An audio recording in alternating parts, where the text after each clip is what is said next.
Get out already, they demanded, their voices cutting through the tense air of the house. Yeah, give us this house already, echoed the demand, leaving Kathy feeling like a stranger in her own home.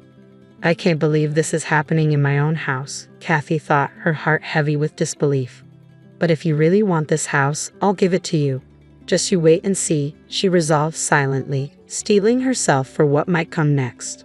My name is Kathy Smith. I just turned 60 this year, she reminded herself, drawing on her inner strength. I got divorced when I was young. My ex-husband was a heavy drinker and he used to verbally and physically abuse me, Kathy reflected, her past pains still haunting her. When he started to raise his hand against our children, I served him with divorce papers, she recalled, the memories still vivid in her mind. After that, I single-handedly put our 2 children through college, Kathy continued, pride mingling with the pain of her past. Now, I continue to work in flower arrangements, a job I've always enjoyed, she stated, finding solace in her passion. Also, I've started online lessons a few years ago and have been enjoying the new interactions, Kathy added, a glimmer of excitement in her voice. My eldest son, Max, who has always lived at home, married a woman 2 years older than him, Kathy shared, her thoughts drifting to her family dynamics. I thought that they would move out, but they asked to live with me. Since there was no particular reason to refuse, I agreed to live together, the 3 of us, Kathy recounted, the weight of her decisions evident in her words. My eldest son's wife, Anna, was quiet and not good at housework.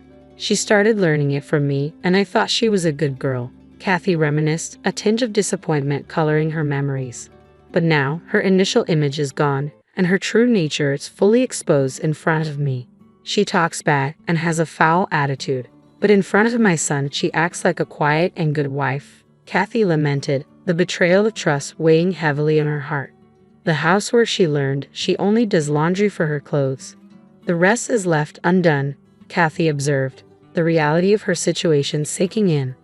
This is supposed to be the house where I've lived for many years, but somehow I'm treated like an intruder, Kathy confessed, her voice filled with resignation. Yet, I am somehow managing to live with these 2 who show no signs of leaving, Kathy acknowledged, her determination shining through the adversity. But little did I know that day would greatly change my life, Kathy reflected, a sense of foreboding creeping into her thoughts. That day, after finishing my online lesson and taking a break, the house was filled with Max's yelling, Kathy recalled, the tension rising with each memory. Hey old hag, we're out of shampoo, I can't wash my hair, she mimicked, the words stinging her ears even now. Despite being in the bathroom, his yelling reached all the way up to my room on the 2nd floor, Kathy remembered, the frustration evident in her tone. He is like this every day, so I'm used to being yelled at by him, Kathy sighed, resignation coloring her words. Not being very quick myself, I went to get the refill shampoo as quickly as I could, Kathy recounted, the routine of her days unfolding before her. Here, I'm sorry I didn't notice, she offered, her attempt at peace met with disdain. Too slow, it took too long after I called. Make sure to check time. I'll be careful next time, Max retorted, his words cutting deeper than any insult. Without saying anything, he snatched the refill shampoo from me, Kathy admitted, her hurt palpable in the memory. At that moment, I accidentally cut my palm a little deeper with the refill bag, Kathy confessed, the pain of her physical and emotional wounds intertwined. Complaining here would just add fuel to the fire, Kathy sighed, her resignation evident in her tone. Sighing, I took a bandage out of my first aid kit, Kathy continued, the routine of caring for herself a small comfort in the chaos. Then Anna called out to me, "What, you got hurt? You're so clumsy," Kathy recounted, the sting of Anna's words still fresh in her mind. "It's almost dinner time. Isn't the meal ready yet?" "I'm hungry," Anna demanded, her entitlement grating on Kathy's nerves. "Oh, is it that time already? I'll start preparing right away," Kathy responded, her voice strained with the effort of maintaining composure. "Would you mind helping out, Anna?" Kathy asked, her hope for assistance met with resistance. "Ha! Why do I have to cook too? I'm not helping, so hurry up and get it done," Anna retorted, her disdain evident in her tone. When she was about to go, Max got out of the shower, Kathy recalled, the tension between them escalating with each passing moment. He seemed to sense the tension between her and me and interjected, Kathy remembered, the fleeting hope of understanding dashed by his words. Anything happened? Don't tell me you were being nagged by the old hag, Max remarked, his indifference a sharp contrast to Kathy's pain. No, nothing like that. She just asked me to help her with dinner because she got hurt, Kathy explained, her attempts at reason falling on deaf ears. She started talking to him in a sugary voice, completely different from her previous attitude. Kathy noted, the facade of civility crumbling before her eyes. I recognized this routine and resigned myself to what was about to happen, Kathy admitted, the weight of her acceptance crushing her spirit. So she forced you to help. Hey hag, you know Anna can't cook, right? Max accused, his words like daggers aimed at Kathy's heart. Are you kidding me with this? I didn't force her, I just asked if she could help. When she declined, I was going to do it myself, Kathy protested, her voice shaking with frustration. As I was explaining myself, she quickly wrapped her arm around his and began to argue. Kathy recounted, the betrayal of her son's allegiance cutting her deeply. She told me she can't cook because she got hurt her hand. And the reason dinner was late was because she was sleeping, not working, Max defended, his loyalty to Anna blinding him to the truth. Enough. Whether you said it or not doesn't matter now. The fact that you tried to make Anna cook is true. It's your fault, hag, Max accused, his words a final blow to Kathy's hopes for reconciliation. With that, he stormed off to the living room, his back to me, Kathy remembered, the pain of rejection washing over her like a tidal wave. At that moment, she stuck out her tongue in satisfaction as if it was a victory, Kathy recalled, the bitterness of defeat staining her soul. And then followed him to the living room, Kathy concluded, her voice hollow with resignation. He always took her side and never showed any. I caught sight of Max and Anna sprawled on the couch, their casual demeanor interrupted by my presence. Anna, quick to compose herself, straightened up and smoothed her appearance, flashing a fake smile as she greeted our guests. Long time no see, Lily. You look more beautiful than ever and Jake is handsome as always. Please sit down, she said, motioning for them to take a seat. Anna then gracefully excused herself from the couch and made her way to the kitchen.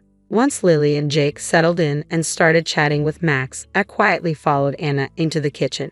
There, Anna was busy preparing coffee for everyone except me. As I reached down to grab some snacks from a lower shelf, Anna's demeanor shifted. She leveled a thinly veiled threat at me, accusing me of not informing her about our guests' arrival. I didn't hear anything about them coming over. Are you messing with me? I did let you know, Anna. You just chose to ignore it, making excuses again. You better watch it with that, she warned, her hand poised threateningly. Just as I prepared to shield myself, Lily walked in. Concerned, she offered to help and inquired about the situation. Anna, caught off guard by Lily's presence, quickly retracted her hand and feigned innocence. For the first time, I was taken aback. As Anna was about to hit me, my daughter Lily moved closer to me, positioning herself protectively between us. I recounted, relief flooding over me at Lily's intervention.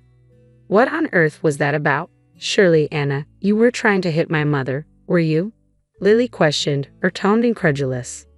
Of course not. I would never do such a thing. I saw something about to fall from the shelf, and I thought it was dangerous, so I was just trying to help. Wasn't I, mother-in-law? Anna quickly interjected, her voice dripping with false concern. Yes, that's right. You saved me, Anna. Thank you. I'll take care of the rest of the preparations, so please, just relax, I replied, playing along with Anna's charade to diffuse the tension. With that, Anna returned to the living room, her smile unwavering, but her eyes betraying no warmth. Despite her reassurances, I couldn't shake the feeling of fear that gripped me. Lily, sensing my distress, offered words of comfort, assuring me of her protection while she was there. And in that moment, her words were a balm to my frayed nerves, soothing the tension from my body. I breathed a sigh of relief when Lily entered the kitchen, breaking the tense atmosphere. If she hadn't, I was certain Anna would have followed through on her threat. Thank you. I feel better now, I managed, mustering a weak smile. Lily, perceptive as ever, saw through my facade. I know you, Mom. You won't tell me even if I ask, but remember this, if you ever need help, don't hesitate to contact me. I'll be there for you anytime. Lily reassured me, her sincerity touching my heart. I nodded in agreement, grateful for her unwavering support. After that, the rest of the day passed peacefully. As night fell, Lily and Jake decided to head home after dinner. Anna offered to help prepare the meal, but Lily insisted she relax, perhaps having witnessed her earlier behavior. With Lily's assistance, dinner preparations went smoothly, and our conversation flowed freely in the kitchen. It was a pleasant change of pace, and for the first time in a while, I genuinely enjoyed myself. Once the meal was ready and we all sat down to eat, my eldest son praised Lily's cooking. "This is delicious, Lily. Your cooking is the best," he complimented. Despite my protests, he continued, comparing her cooking favorably to mine. Anna simply smiled and nodded, but Lily and Jake exchanged serious glances. The room fell silent until Lily addressed Max. "I think you're misunderstanding something, bro. Mom did all the seasoning," she explained. Max's expression darkened, feeling deceived. Anna's smile wavered, signaling trouble brewing. Just as tension threatened to escalate, Jake intervened, diffusing the situation with understanding. "I can totally understand. My mother-in-law's seasoning is similar to Lily's, so it can't be helped," he chimed in, easing the atmosphere. As we finished eating, Jake kept the conversation light with amusing anecdotes, restoring cheerfulness to the room. After Lily and Jake left and the cleanup was done, however, a dreadful incident unfolded.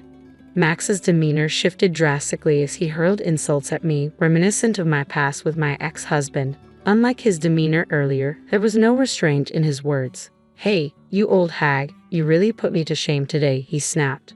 But I refused to be intimidated. "There's no such thing as shame, you know," I replied calmly, refusing to let his insults shake me. I learned that she had invited Lily and Jake over to get back at us. I overheard her and Lily talking. Anna chimed in, accusingly.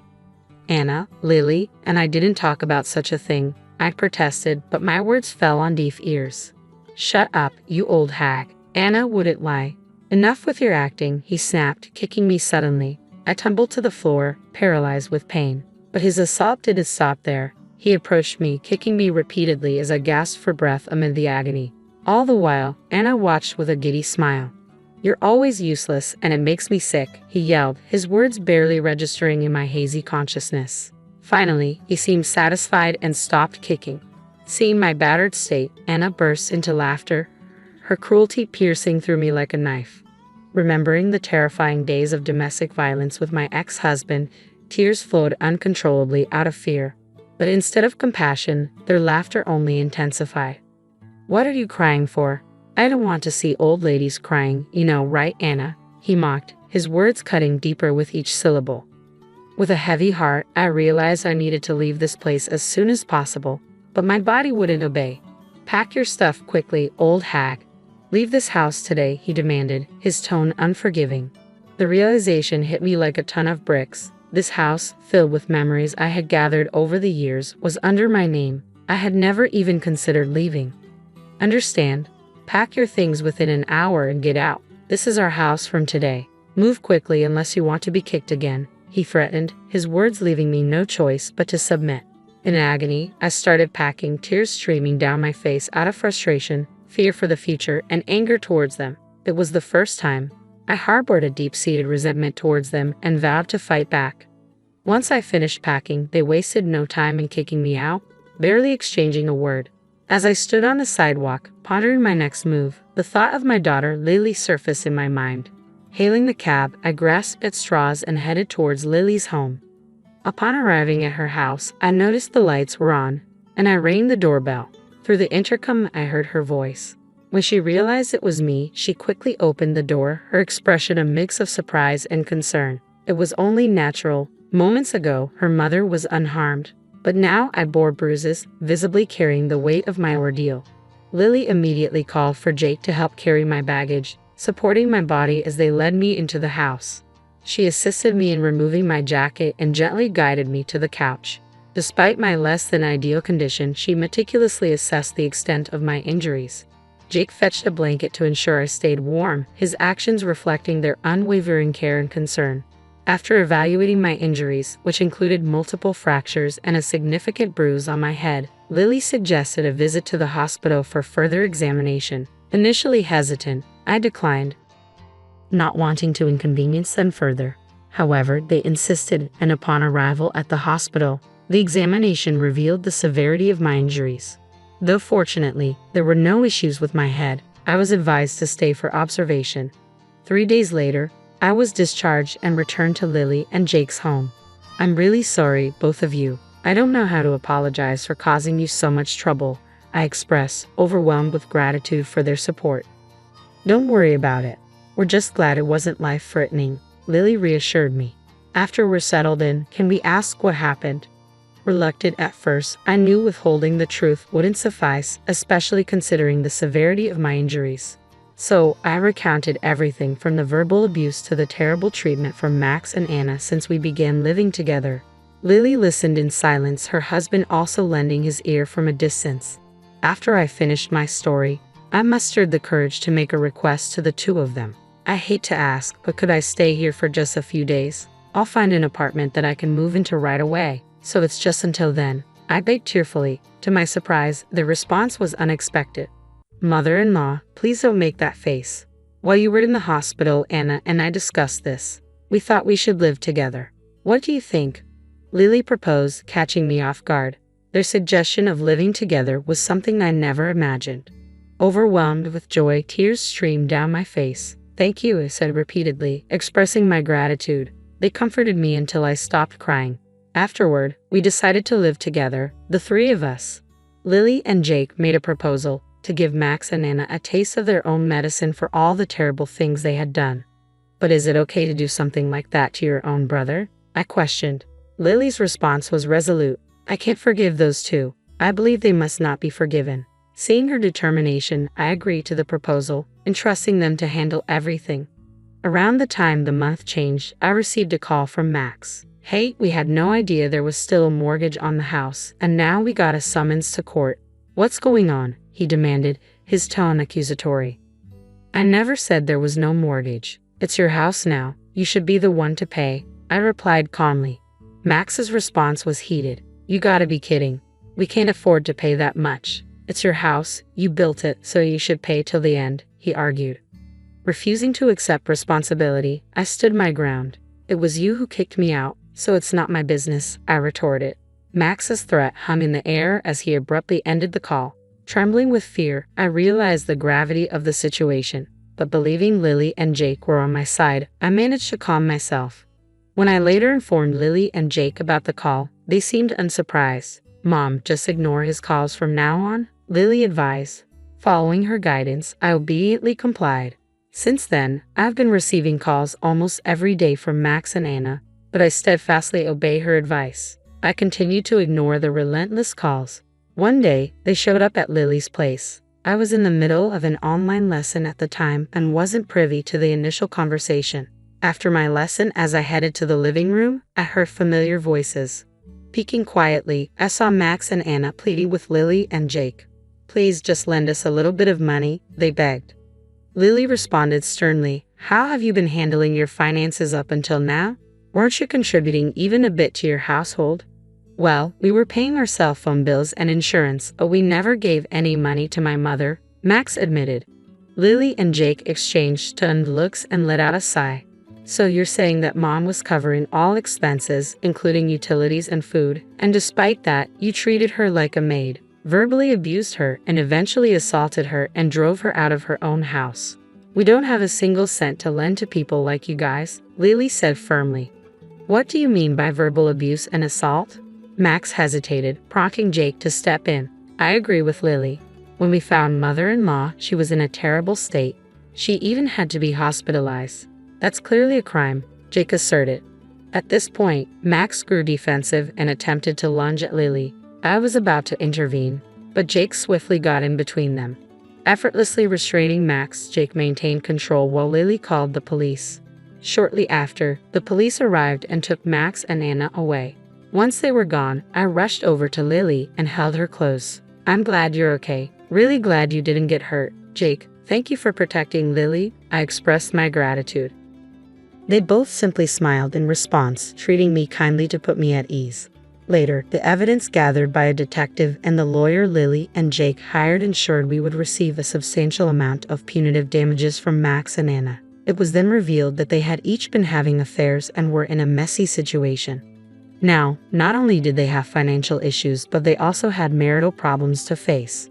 Free from my abusive son and his wife, Once I regained my freedom, I started to heal, venturing outside again with a newfound sense of peace.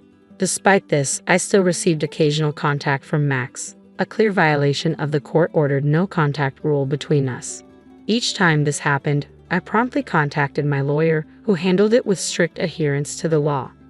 One day, while at the supermarket, I bumped into our old next-door neighbor, who shared some interesting news. Apparently, Max and Anna were constantly embroiled in arguments about money and infidelity.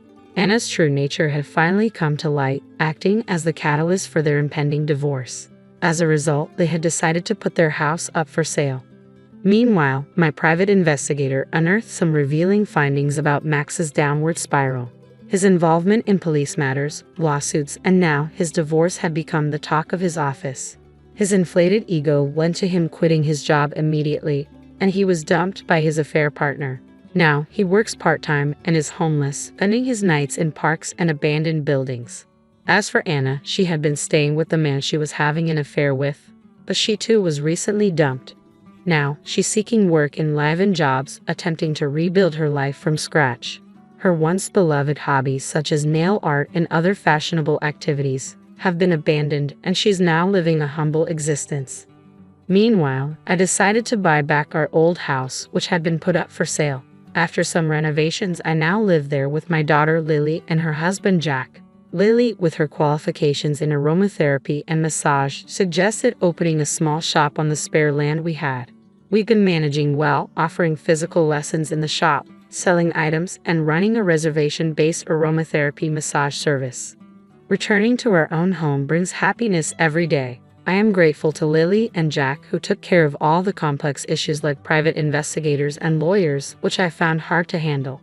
Their support has enabled us to achieve our current lifestyle.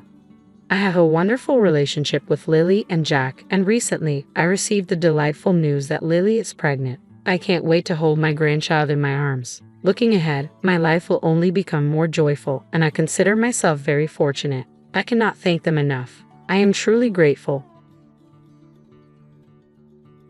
Life in advertising is a lot like balancing on a high wire. Every step has to be measured, or you're likely to fall. That's how it felt, starting my new position at the central office. I was Ellie, freshly promoted and eager to prove myself in a game where creativity clashed with deadlines and client whims. It was my first day as a senior creative lead, and the office buzzed with the quiet intensity of a beehive. My desk was a clean slate, sprinkled with welcoming notes from some of my new team members. As I settled in, the first meeting of the day was called by Ms. Thorne, our department head, who had a reputation tough enough to sandpaper the floor. "All right, everyone, let's make this quick. We're not here to waste time," Ms. Thorne snapped as we gathered around the glass table in the meeting room. Her eyes were sharp, missing nothing. As the meeting progressed, I pitched our new campaign idea. It's fresh, it targets the younger demographic with their love for sustainability and authenticity. We're not just selling a product, we're selling a lifestyle they want to embrace. Ms. Thorne's lips thinned. "Interesting, Ellie. But let's make sure it's not too dreamy. These millennials might love a cause, but at the end of the day, it's the hard sell that closes the deal." The rest of the day was a blur of introductions, project briefings, and setting up endless passwords for various systems. When the clock finally signaled the end of the day, I was the last to leave, making sure everything was lined up for the next morning. As I stepped out into the cool evening, my phone buzzed. It was a text from my older sister, Amanda. She rarely texted during the week, so seeing her name light up my screen brought a smile to my face. "Hey kiddo, just wanted to send you a little cheer. Mia nailed her choir solo today, and I got it on video. Sending it your way. Miss you." I texted back a string of heart emojis and a promise to call her over the weekend. My sister and I hadn't had the easiest time growing up, especially after our mom took off with her new flavor of the month and left us with our dad. When he passed, it felt like we only had each other against the world. I watched the video of Mia, her voice crystal clear and surprisingly mature for a 12-year-old. She had that spark, something special that made her more than just another kid in a school choir. "You're going places, kid. I murmured, pocketing my phone with a renewed sense of purpose. Saturday rolled around like a promise. I was finally on my way to Amanda's, armed with Mia's favorite chocolate cupcakes. Life had tossed enough at us, but weekends like these were small patches of normalcy we clung to. I knocked on Amanda's door, the familiar creak welcoming me inside. The aroma of fresh coffee mingled with the sound of Mia practicing scales in the background. Amanda emerged from the kitchen, a mock frown on her face. "Ellie, tell your niece to give it a rest, will ya?" My head's pounding like a drum solo. Laughing, I called out, "Mia, take 5. Aunt Ellie's here with the goods." Mia bounded into the room, her excitement bubbling over. "Aunt Ellie, did you watch the video? Did you see me hit that high note?" "I did, superstar. You were fantastic." I ruffled her hair, handing over the cupcakes, which she accepted with a grin. As Mia dashed back to her room, likely to stash the cupcakes away from adult supervision, I turned to Amanda. "How you holding up, sis? You look a bit worn out." Amanda sighed, pouring us coffee. "Work's a beast, Ellie. You know how it is. But it's nothing a good cuppa can't fix." We settled onto the couch, sipping the bitter brew. "Ellie, have you spoken to Mom recently?" Amanda's voice was tentative, almost cautious. Rolling my eyes, I shrugged. "You know I haven't. Not after the last circus. Why? Has she reached out?" "Nah, just the usual postcard from wherever the hell she is now. Maldives, I think. Says she's living her best life or some crap like that." Amanda's tone dripped with disdain. I snorted. "Living her best life, huh? Must be nice, forgetting you have daughters who deal with real life every day." The conversation turned as we discussed Mom's latest escapades, none of which involved her being a responsible parent. It was old news, but it stung anew each time. Changing the subject, Amanda leaned in, lowering her voice even though Mia was out of earshot. "Speaking of real life, I've been thinking about setting up a YouTube channel for Mia. She's got talent, Ellie. Real talent." My interest piqued. "That's a solid idea. She's a natural in front of a camera, and Lord knows she's got the pipes." "What do you need to get started?" "Just some basic recording gear. Nothing fancy. I've saved up a bit. Plus, if it takes off, maybe it could help with her college someday." We spent the rest of the afternoon brainstorming for Mia's channel, our voices filled with an excitement that had been missing for too long. It wasn't just about the potential of a YouTube channel, it was about giving Mia something solid, something joyful to hold on to. Driving back to my place, I couldn't shake the feeling of warmth that only a day well spent with loved ones could bring. Despite the chaos of work, this, family, was what mattered. And I was ready to fight for it, come what may. 2 years flew by unnoticed: work, family, and work again. That Tuesday started like any other day at the office, with coffee that was too bitter and emails that were too many. But just before lunch, my world came crashing down with a single phone call. The hospital number flashed on my screen, and a cold sweat broke out across my back as I answered. "Hello? Is this Eleanor Jenkins?" a stern voice asked on the other end. "Yes, speaking. What's wrong?" "I'm sorry to inform you that your sister, Amanda Jenkins, was brought in today. She had a heart attack at work. She didn't make it, ma'am. I'm very sorry for your loss." The floor might as well have fallen away under me. "Thank you, I'll be there as soon as I can." I hung up, my heart pounding in my ears, and my vision blurry. Stumbling to Miss Thorne's office, I barely managed to knock. Miss Thorne looked up, her usual scowl in place. "What now, Jenkins? I hope you have a good reason for interrupting." "My sister, she died. Heart attack. I need to go to the hospital." I managed to choke out, the words tasting bitter on my tongue.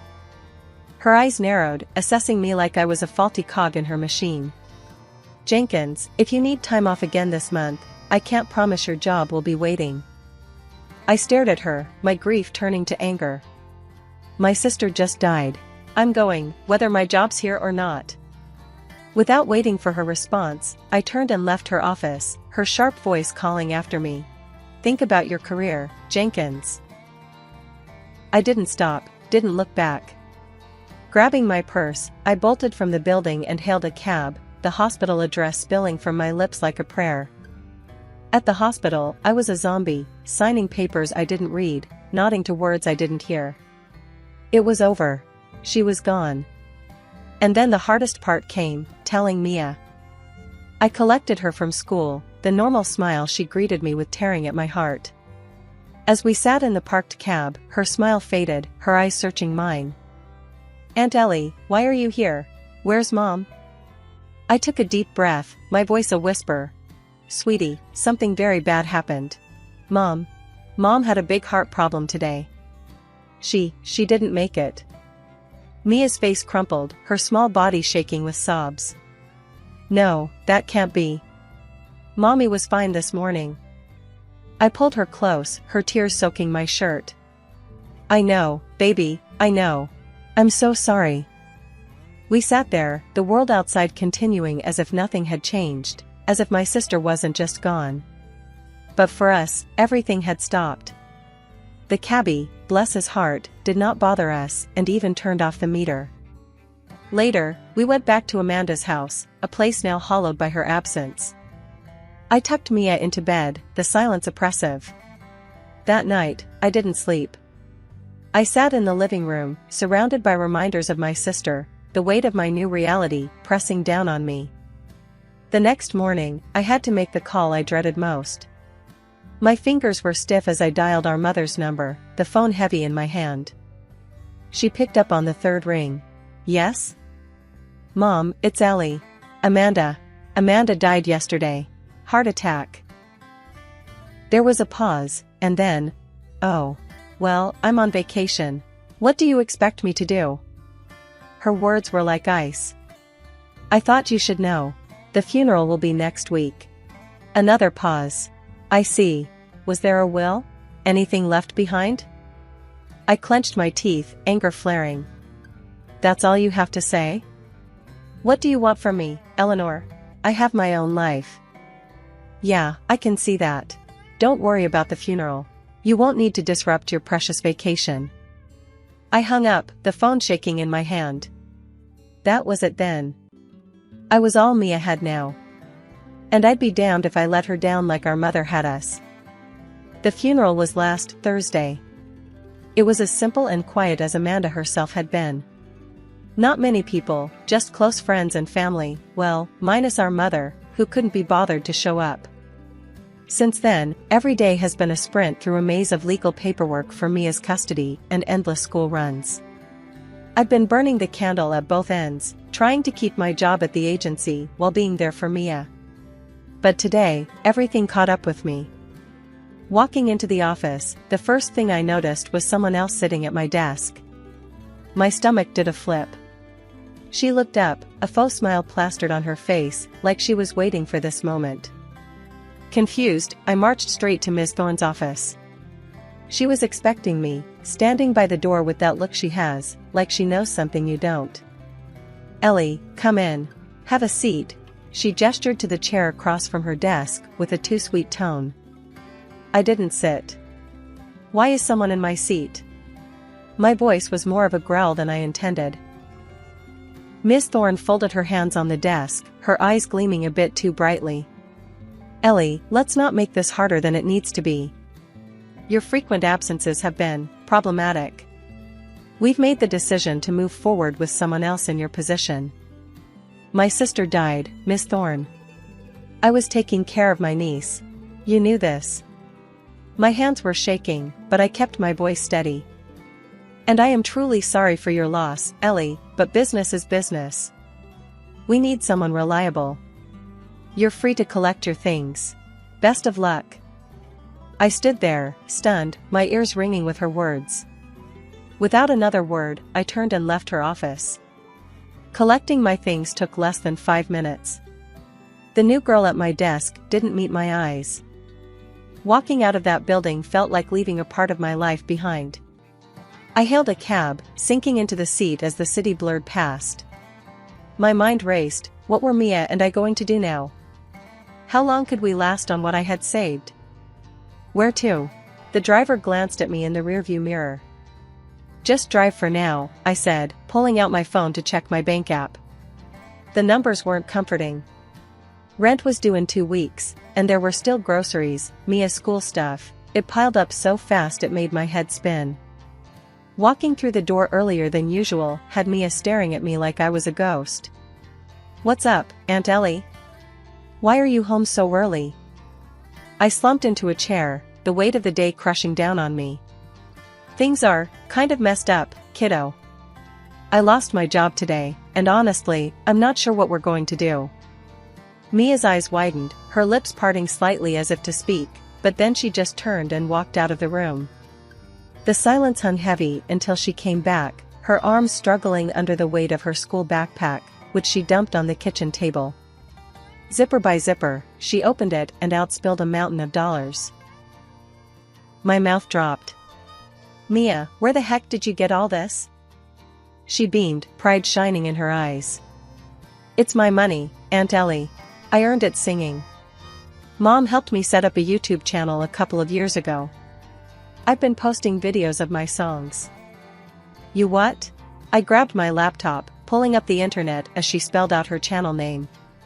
The page loaded, and there it was, hundreds of thousands of subscribers, videos with views ticking into the millions, and comments piled up like treasure. Reading through the comments, I couldn't help but smile. "Mia, this is incredible. You're a star." She shrugged, a bashful smile on her face. "I just like singing. But I thought the money could help, especially now." I pulled her into a hug, my mind racing with possibilities. "Help? Kiddo, you just saved us. But we need to manage this right. Officially, I mean." Over the next few days, I was a whirlwind of activity.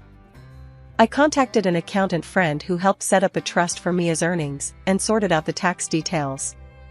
I officially registered myself as her manager to keep everything professional. With the business side tightened up, I dove into the creative. We brainstormed video ideas together, planned out a schedule, and I even reached out to vocal coaches to refine her already impressive skills. Our living room turned into a makeshift studio, where Mia recorded her new songs. I learned quickly, handling the camera and editing videos late into the night. Every upload brought in more subscribers, more views, more revenue. Feeling bold, I used some of the funds to launch a targeted ad campaign on social media. "We're going big, Mia," I told her as I set up the ads. "Let's show everyone what you've got." Mia's next video blew up bigger than we could have imagined. It was a cover of a popular song, her voice adding a depth that the original lacked. Comments poured in, praising her unique style and emotional delivery. As her manager, I kept my eye on the business side, ensuring Mia stayed grounded and focused on her schoolwork too. "We gotta keep things balanced, Mia. School's just as important." A few months later, Mia was invited to perform at a city concert, sharing the stage with local artists who were household names. Watching Mia step onto the stage, her confidence blooming under the spotlight, was a moment of pure joy. It had been a few months of smooth sailing. Mia's channel was thriving, and we were starting to see real stability. Just as I was beginning to relax, a curveball slammed into us. I got a notification that nearly knocked the wind out of me. My mother was filing for custody of Mia. I stared at the screen, disbelief coursing through me. After all these years, now she shows up? And for what? Money, obviously. It boiled my blood just thinking about it. I decided to call her, but not without hitting the record button on my phone first.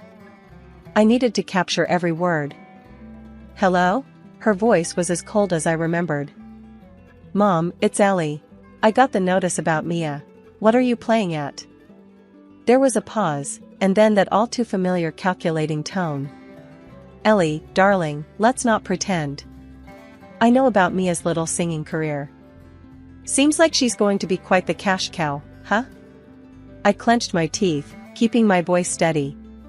"She's a child, Mom. And she's not a ticket to Easy Street.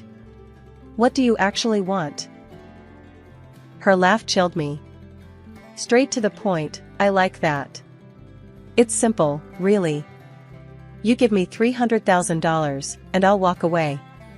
If not, my lawyers will take a good hard look at how you've been exploiting her. I couldn't believe what I was hearing. This was extortion, plain and simple. You won't get a dime from us, Mom. And you won't get Mia either. She laughed again, that terrible sound. We'll see about that, darling, and then she hung up.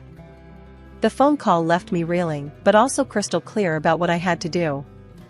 I contacted a lawyer, a good one who came highly recommended for family court battles. Sitting down in his office, I laid out everything. She wants to take Mia away from me, claim I'm exploiting her. It's all about the money for her. I recorded our call. He listened, nodding slightly. This is good, it's a start.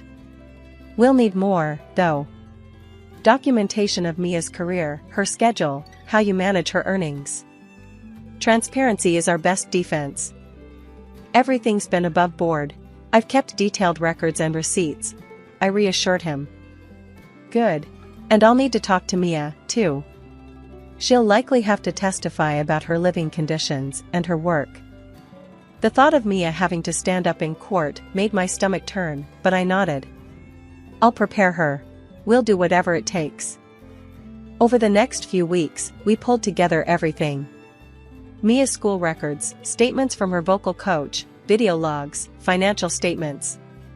Mr. Green was thorough, leaving no stone unturned. As the court date loomed, nerves settled in like unwelcome guests. But we were ready. I had to believe that the truth would win out, that the judge would see through my mother's greed. The courtroom was colder than I remembered any place ever being, and the chill wasn't just from the air conditioning. My mother and her new husband sat across from us, looking smug. As the judge called the room to order, my stomach was in knots. My mother was called to the stand first. Her performance was something else, tears, shaky voice, the works. I just want what's best for Mia. My daughter, Ellie, she's been forcing the child to work all hours, exploiting her for money. It's not a life for a young girl. I want to give her the stable home she deserves. Then it was our turn. My lawyer, Mr. Green, was calm and methodical. He laid out Mia's school records, showing her excellent attendance and grades. He presented logs of her work hours, well within legal limits for a child her age, and financial statements proving that the money from Mia's channel went into a trust solely for her use. As you can see, Your Honor, Mr. Green concluded, all allegations of exploitation are baseless. My client has gone above and beyond to ensure the well-being and proper management of her niece's talents and earnings. He then turned on the recording of the phone call I'd made to my mother. The courtroom was dead silent as her voice filled the space, her demand for money and her threats clear as day. My mother's face went white as a sheet when the recording ended. There was murmuring among the spectators. Mia then took the stand, her small voice steady and clear. I love my Aunt Ellie. She's taken care of me, made me feel safe after Mom passed. I want to stay with her. She's my family. The judge nodded, scribbling some notes. After what felt like an eternity, he finally spoke. Given the evidence presented, it's clear that the best interests of the child would not be served by changing her current living arrangements. The petition for custody by Mrs. Linda Jenkins is hereby denied. The gavel hit with a thud that echoed in the suddenly heavy air. My mother stormed out, her husband trailing behind her, both of their faces twisted in anger and defeat. Mia threw her arms around me, her relief palpable. We did it, Aunt Ellie. I hugged her back, my own relief flooding through me. Yes, we did, kiddo. I told you we would. 2 years have passed since the courthouse drama, and they've been the best years of my life. Mia and we've settled into a comfortable rhythm. She's not just thriving, she's shining, singing at concerts, charming thousands on YouTube, and growing up into someone truly special. One lazy Saturday morning, while we were planning out her next video shoot, Mia looked up from her bowl of cereal with a sparkle in her eyes. Aunt Ellie, you know, I've been thinking about college. I want to study music, really learn about it from the inside out. I smiled, handing her a glass of juice. That's a great idea, kiddo. We've got your college fund all set up. Whatever you want to study, you can. Mia's grin widened. Thanks, Aunt Ellie. You always make things possible. Well, that's my job, isn't it? Keeping our dreams on track. I tousled her hair as she giggled, then the conversation shifted, as it often did these days, to more personal matters. So, how are things with Tom? Mia asked, a mischievous twinkle in her eye. I blushed, a smile creeping up on my face. Actually, pretty amazing. We're getting married, Mia. Her eyes went wide. Seriously? That's awesome. Can I be your bridesmaid? Of course, you goof. I wouldn't have it any other way. I chuckled, feeling a warmth spread through me at the thought of the upcoming wedding. Tom had come into my life at a time when I thought all I'd be doing was fighting fires, both at work and home. He brought a sense of peace and joy that I hadn't known I was missing. It felt right, the four of us together, Tom and his son, Mia, and me. As for my mother, word had it that her latest husband had left her after the money ran dry. I felt a pang of something that might have been pity, but Mia brought me back to reality. You okay, Aunt Ellie? She asked, noticing my momentary silence. I squeezed her hand, shaking off the shadows of the past. Yeah, kiddo, I'm just thinking about how far we've come.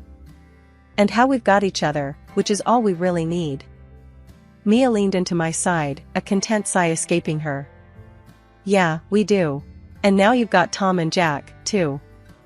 It's funny how life works out. 2 years ago, I was scared, unsure of the future, fighting to keep Mia safe and happy. Now, here we were, planning a wedding, looking at colleges, and living a life full of love and laughter. That evening, as I sat on the porch watching the sunset, Tom came up behind me, wrapping his arms around my waist. You look happy, he murmured into my hair. I am. I really am, I replied, leaning back into his embrace. Life's turned out better than I could have hoped. With Mia's laughter floating out from her room where she was probably choosing songs for her next concert, and Tom's steady presence at my side, I knew this was exactly where I was meant to be. Moving forward, one beautiful, ordinary day at a time. So, there I was, standing outside the quaint little coffee shop where Clara had decided to play Cupid. Clara's been my go-to gal since high school, always into stars and numbers and all that jazz. Me? I've always kept my feet on the ground. But here I was, ready to meet Mr. Perfect Match according to her numerology charts. I spotted Clara waving frantically from inside. Pushing through the door, the bell jingled loudly, drawing a few glances. There you are, Elle. I was starting to think you'd chickened out, Clara teased as I made my way over. Chickened out?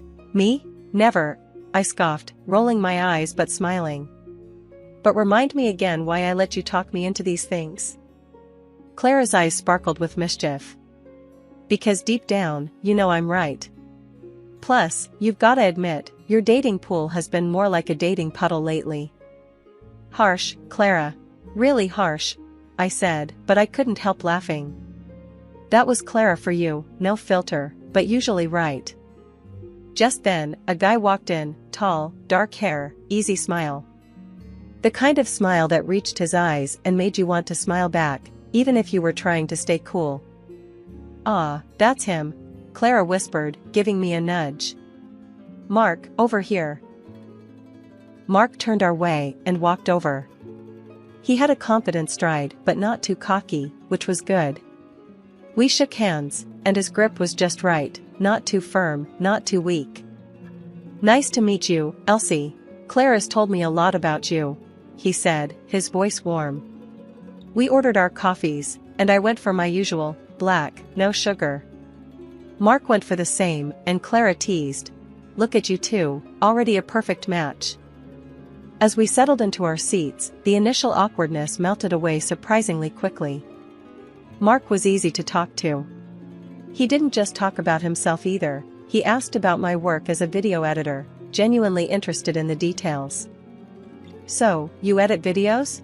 That sounds cool. Bet you've seen all sorts of crazy footage, Mark said, leaning forward, elbows on the table. You have no idea, I laughed. From wedding bloopers to failed YouTube stunts, I've seen it all. What about you? Clara mentioned something about engineering? Yeah, I work with a small firm downtown. We handle all sorts of projects, from bridges to buildings. Keeps me on my toes, he explained. The conversation flowed from work to movies to our shared guilty pleasure of bad reality TV. It felt like talking to an old friend rather than a guy I just met. As the evening wound down, Mark said, I had a great time tonight, Elsie. Maybe we can do this again? Just the two of us? I hesitated for a split second, old habits die hard, but nodded. I'd like that. We exchanged numbers, and as I walked home later, I couldn't help but think maybe Clara's numerology wasn't all nonsense. Mark really did seem like a great guy. But only time would tell. For now, I'd just enjoy the flutter in my stomach that I hadn't felt in a long time. When I moved in with Mark, everything felt like it was falling into place. He had this old house, a bit of a fixer-upper, but it had charm. We started talking about making it our forever home, and that's when the whole money talk came up. It was a lazy Sunday afternoon, and we were lounging on the couch with cups of coffee, going over some bills and future plans. Elle, you know how I've got that mortgage hanging over me, right? Mark started, a bit hesitant. I've been thinking, maybe we could use some of your savings to pay it off. It would be a load off, and we could start fresh, you know? I took a sip of my coffee, buying some time.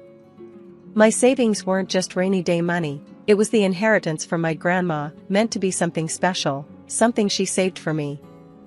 Mark, that's a lot of cash. We talking about all of it? I asked, trying to keep the surprise out of my voice. Not all, no. Just the mortgage part. We'd still have plenty left for the house and maybe some extras, he said quickly, like he'd rehearsed it. I set my coffee down and turned to face him. Look, I get where you're coming from, but that's big money. And it was meant for my future, you know? Mark nodded, reaching for my hand. I know, Elle, and this is our future, right? Together? Paying off that mortgage would mean less stress about finances. We could even start talking about renovations or a new car.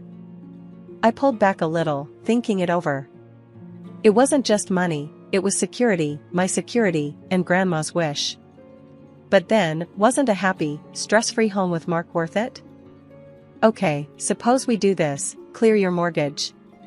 What's next? We're just going to jump into renovations? I asked, feeling the weight of the decision. Yeah, think about it. We could redo the kitchen, maybe knock out that wall to open up the living room. Make it really ours, he said, his eyes lighting up with every word. And furniture? We gonna spruce up that too? I was warming up to the idea, picturing the house transforming with us. Absolutely. New couch, dining set, maybe even that patio set you were eyeing last week, Mark replied, squeezing my hand. So, we did it. Paid off his mortgage and started planning the renovations. The next few months were a whirlwind of contractors and paint samples. The house was turning into what we'd imagined, and it felt good, mostly. There were moments, late at night, when I'd wonder if I'd put too much into this, too soon. But then I'd see Mark, all excited about picking out fixtures or tiles, and I'd tell myself it was right. The phone call that shook our newly renovated home came late one evening. Mark's phone lit up, buzzing insistently on the kitchen counter. The look on his face when he picked up told me it wasn't good news. Mom? Slow down, what's happened? Mark paced the length of our kitchen. I could only catch bits and pieces, but enough to piece together the emergency. His dad had a stroke. Okay, we're coming. Just hang tight. Mark ended the call and turned to me, his face pale. It's Dad, he's had a stroke. We need to go, Elle. Packing a bag in a whirl, we drove through the night to his parents' place in the next city over. We arrived to find Mark's mom, Linda, a small, wiry woman with more nerves than calm. She was fretting in the doorway as we pulled up. "Mark, thank God you're here," she said, pulling him into a tight hug. Then her eyes landed on me. "Elsie, you too." Inside, the house was dim, the air thick with tension. Linda led us straight to where Mark's dad, Joe, lay in bed, his left side immobile, his face drawn. "Dad, it's me, Mark. We're here now," Mark said, trying to keep his voice steady. Joe's right hand twitched, his eyes showing a flicker of recognition. Linda hovered by the bed, wringing her hands. "He can't speak. The doctors, they don't know if he'll recover fully." "What are we looking at here, Linda? Does he need rehab? A nurse?" I asked, feeling out of my depth but needing to know the plan. Linda shook her head, a stubborn set to her mouth. "No, he stays here. He wouldn't want to be anywhere else." "But Linda, think about professional care. He needs specialists." I pushed gently, knowing she was scared but also aware of what was at stake. "No, Elsie. We can't afford that, and this is his home. He stays," Linda snapped, her tone final. At a family dinner that night, the air was tense as Mark and Linda laid out their expectations. Mark took a deep breath. "I have to head back for work, but Mom needs help here with Dad. You've seen how hard it is for her." Linda nodded, her gaze fixed on me. "Yes, Elsie, please. I can't manage on my own with my sciatica acting up. It means so much to us." I felt the weight of their gaze, the desperation in Linda's voice. Mark was looking at me too, his eyes pleading. I knew what my answer would be before I even said it out loud. After Mark left, the reality set in. It was just me and Linda, and mostly just me, taking care of Joe. Linda's bouts of sciatica left her bedridden many days, and I was running the house, managing medications, and trying to keep up with my own work remotely. The days were turning into a blur of endless tasks and mounting frustrations. Linda, blaming everything on her own health issues, didn't lift a finger around the house. Worse, she had a knack for making me feel like nothing I did was ever enough. "Elsie, are you going to sit at that computer all day?" Linda's voice would slice through the quiet of the house like a knife. I was hunched over my laptop, trying to meet a video editing deadline, the stress evident in my tightly furrowed brow. "I'm working, Linda. This is my job," I'd respond, my voice strained but calm, keeping my eyes fixed on the screen. "It doesn't look like much work to me," she'd scoff, shuffling off with an air of disapproval. I bit back the sharper retorts teetering on the tip of my tongue. After all, she was family, and family meant biting your tongue until it bled, right? But it was hard, especially when I felt more like a maid than a daughter-in-law. Each day, I cooked, cleaned, and cared for Joe, my father-in-law, who still hadn't regained his ability to speak. His eyes, full of gratitude and apology, often met mine, offering silent thanks that Linda never voiced. During one of my increasingly rare calls with Mark, I tried to explain how strained things had become. "Mark, it's tough here. Your mom, she's really hard on me. And your dad needs more care than I can manage on top of everything else," I confided, the weight of my exhaustion evident in my voice. "I know it's hard, Elle. Just hang in there a bit longer, okay? Dad will get better, and once he's up on his feet, you can come back home," Mark pleaded. Determined to do more for Joe, I completed a course in massage therapy tailored for stroke recovery. Each evening, after the dinner dishes were cleared and Linda had retired to her room with a grunt, I'd help Joe into a comfortable chair and gently work his stiff muscles. Things took a surprising turn when Linda announced she was feeling better and wanted to visit Mark. "I think I'll go stay with your husband for a few months, see the city," she declared one morning out of the blue. Her news should have filled me with dread at the thought of being alone, but instead, a wave of relief washed over me. When she left, the house felt lighter, as if her departure had lifted a heavy veil that had been smothering me. Finally alone, I established a new routine. Mornings were for Joe. We developed a silent camaraderie, communicating through gestures and shared smiles. I'd massage his limbs, encouraging movement, and his improvement, however slight, felt like victories in a war I'd thought we were losing. Afternoons and evenings were mine again. I reclaimed my time and dove back into my video editing with renewed vigor. Without Linda's constant nagging, I found my productivity soaring. I'd work late into the night, the glow of my laptop a beacon of normalcy in the otherwise turned upside-down world. Evenings were the hardest.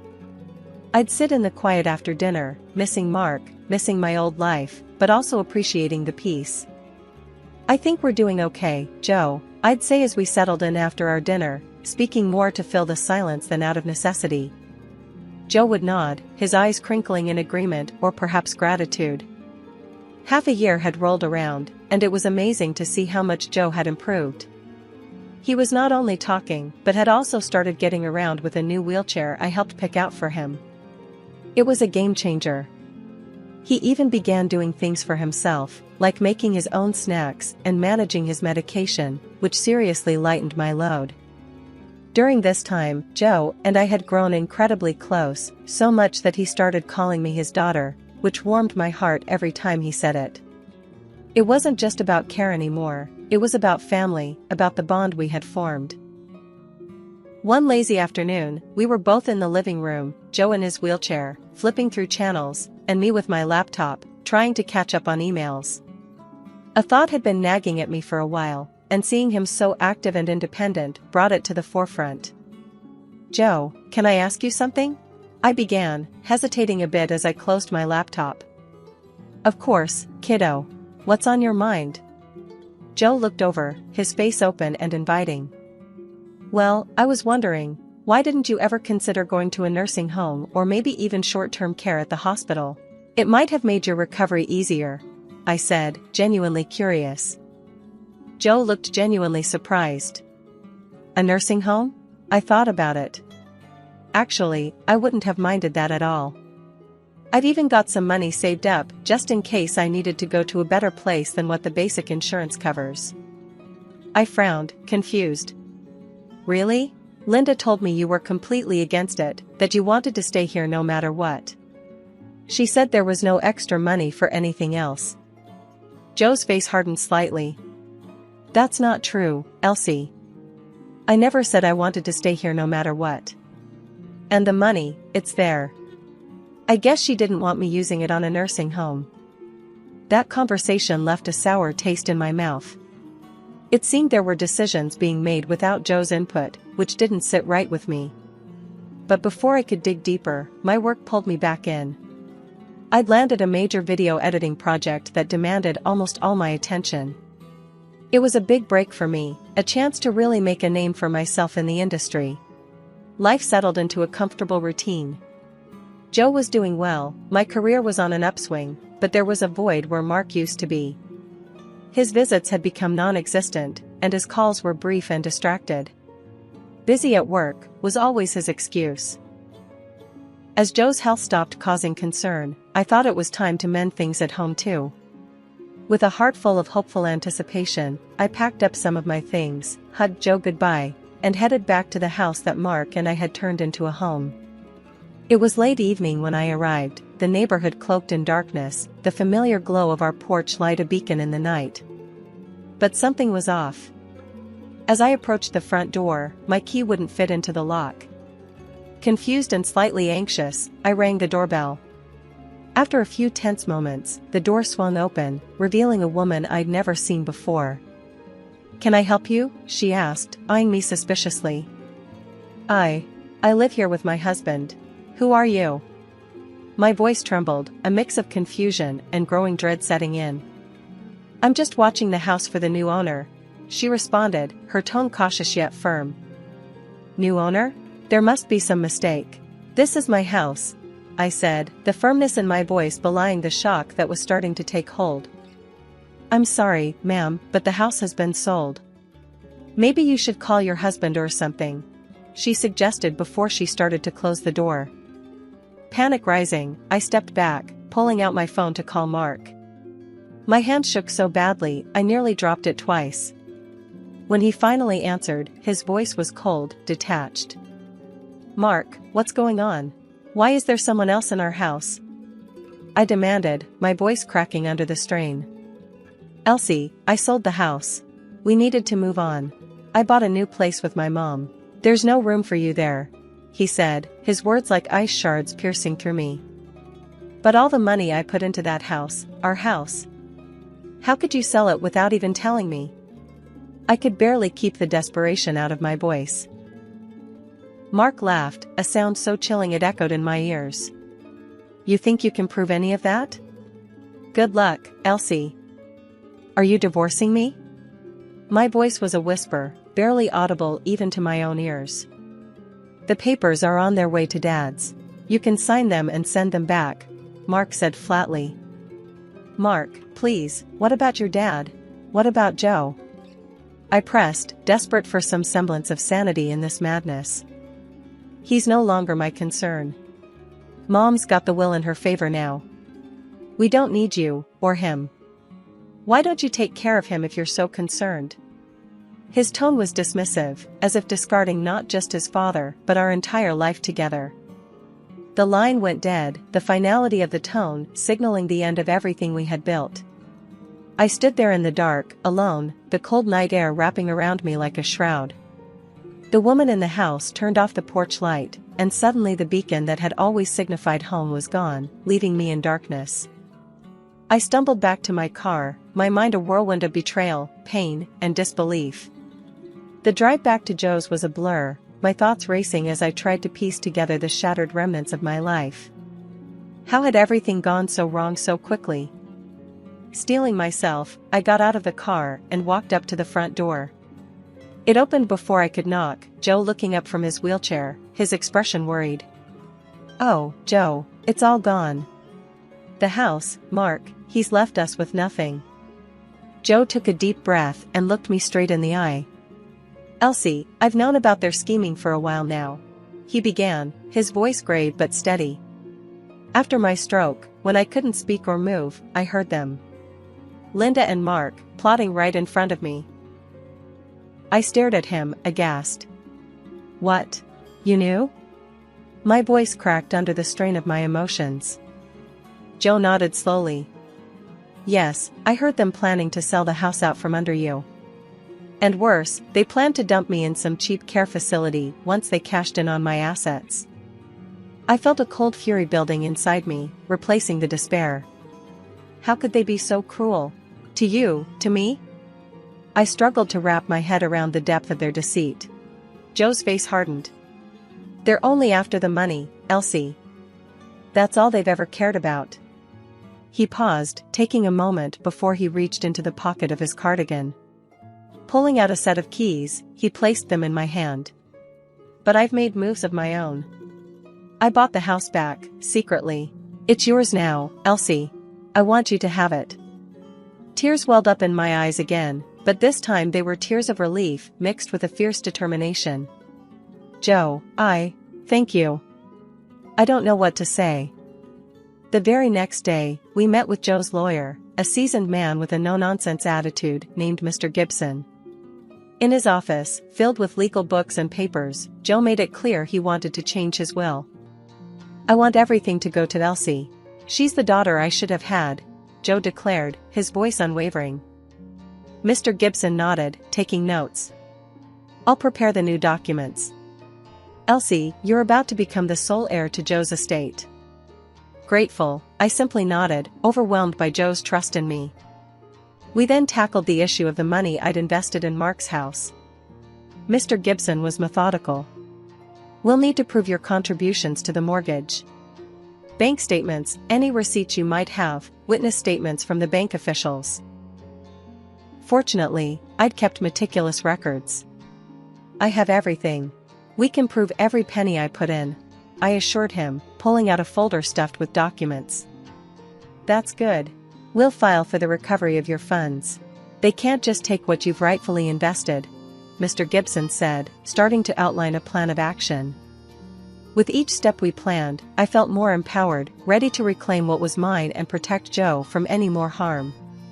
When the divorce papers arrived later that week, I signed them without a second thought. I was ready to close that chapter of my life. A week later, Mark and Linda showed up at my doorstep, the house they once called theirs, now indisputably mine.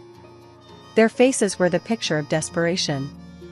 I had already heard through my lawyer that they were panicking over the lawsuit I planned to file, demanding back the $150,000 I had put into the mortgage. "Elsie, please, we need to talk," Mark began, his voice shaky, avoiding eye contact as if the guilt was too much to bear. Linda chimed in, wringing her hands nervously. "We're so sorry, Elsie. It all got out of hand. Please, can't we just put this behind us?"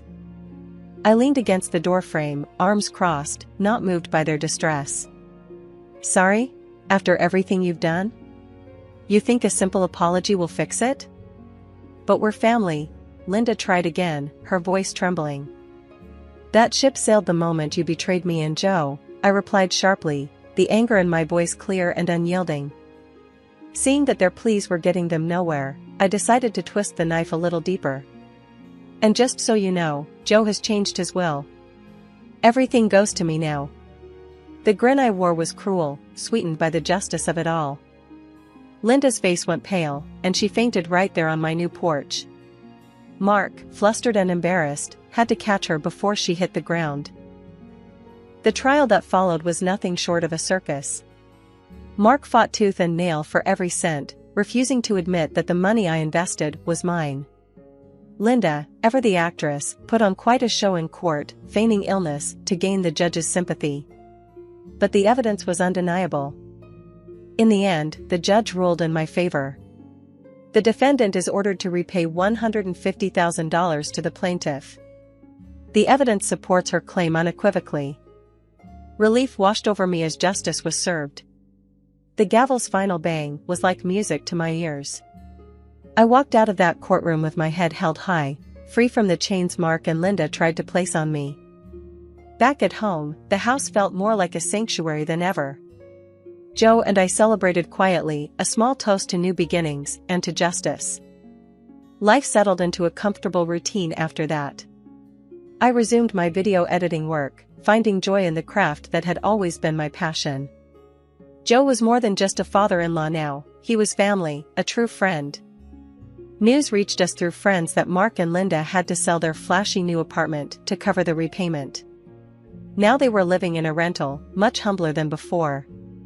It was a fitting turn of events, though I took no pleasure in their downfall. Just last week, Clara, my numerologist friend, called me up. "Elsie, I found the perfect guy for you. His birth date lines up beautifully with yours." I couldn't help but laugh, a light, free sound that felt good on my lips. "Thanks, Clara, but I think I'm going to stick to meeting people the old-fashioned way. Life's been too crazy for any more predictions." She laughed along with me, and we chatted for a few more minutes about life and love, the conversation light and easy. Life as the eldest wasn't easy, especially with Claire as my little sister. From the get-go, she knew how to play her cards right. I guess you could say I was always in the background, just Elizabeth, the responsible one, and there was Claire, always ready to stir up trouble. It was Dad's 40th birthday, and Mom had gone all out with the decorations and made his favorite cake, cherry-topped with thick vanilla frosting. The whole family buzzed with excitement, and relatives were spilling in and out, filling the house with laughter and chatter. I was busy helping Mom in the kitchen, while Claire was probably plotting her next mischief. "Liz, can you take this to the table?" Mom said, handing me a tray of appetizers. When I walked into the living room, my heart sank. The right side of the cake was a mess, cherry toppings missing and frosting smeared. And there was Claire, an innocent look plastered on her face. It didn't take a genius to figure out what happened, but before I could say a word, Claire pointed at me. "Liz did it. I saw her, Mom." I stood frozen, the accusation hitting me like a slap. "What? No, I didn't. Why would I?" Mom came rushing in, her face flushed with anger and embarrassment. "Elizabeth, how could you? Apologize right now." "But Mom, it wasn't me," I protested, feeling the heat rise in my cheeks. "I don't want to hear it. Go to your room. You're grounded, young lady." I trudged upstairs, the injustice of it stinging more than any punishment could. Later, Claire crept into my room, a smug look hiding just under her feigned sympathy. "Tough luck, sis. But hey, I can make it up to you," she whispered, pulling a crumpled $5 bill from her pocket. "Take this and we're even." "Even? You lied. Why should I cover for you?" I was seething but curious about her confidence. "Come on, Liz. It's easy money. Just grab that envelope in Dad's office I told you about earlier, and bring it to me. Easy peasy." Her plan was simple and tempting in a twisted way. The envelope was supposedly some paperwork she wanted to sneak a peek at, nothing more.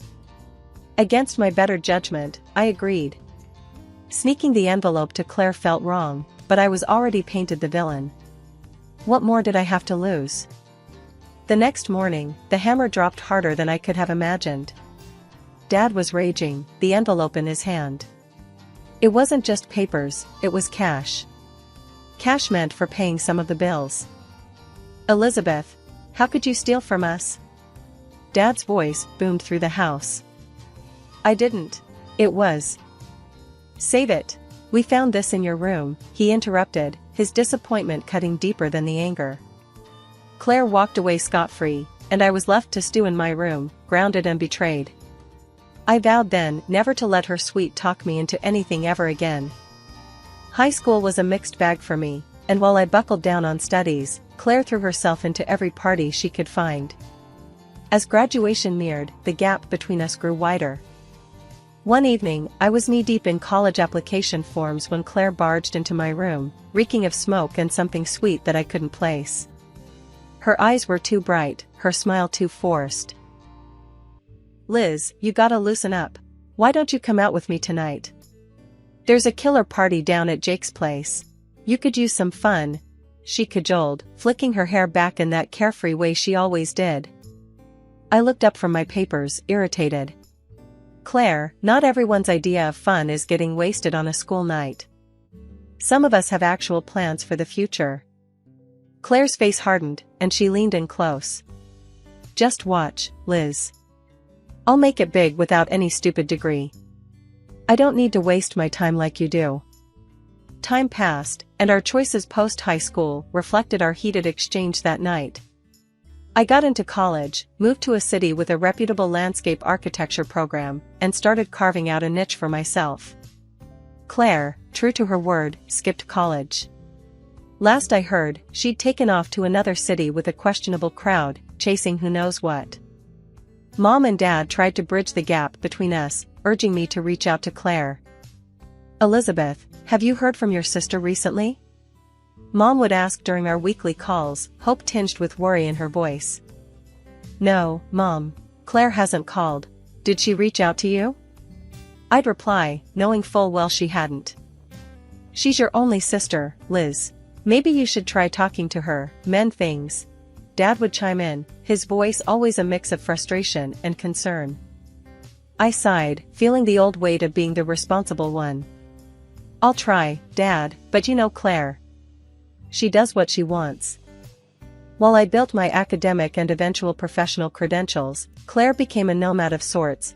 Her life a series of adventures and misadventures relayed through rare, cryptic social media updates that did more to mystify than inform.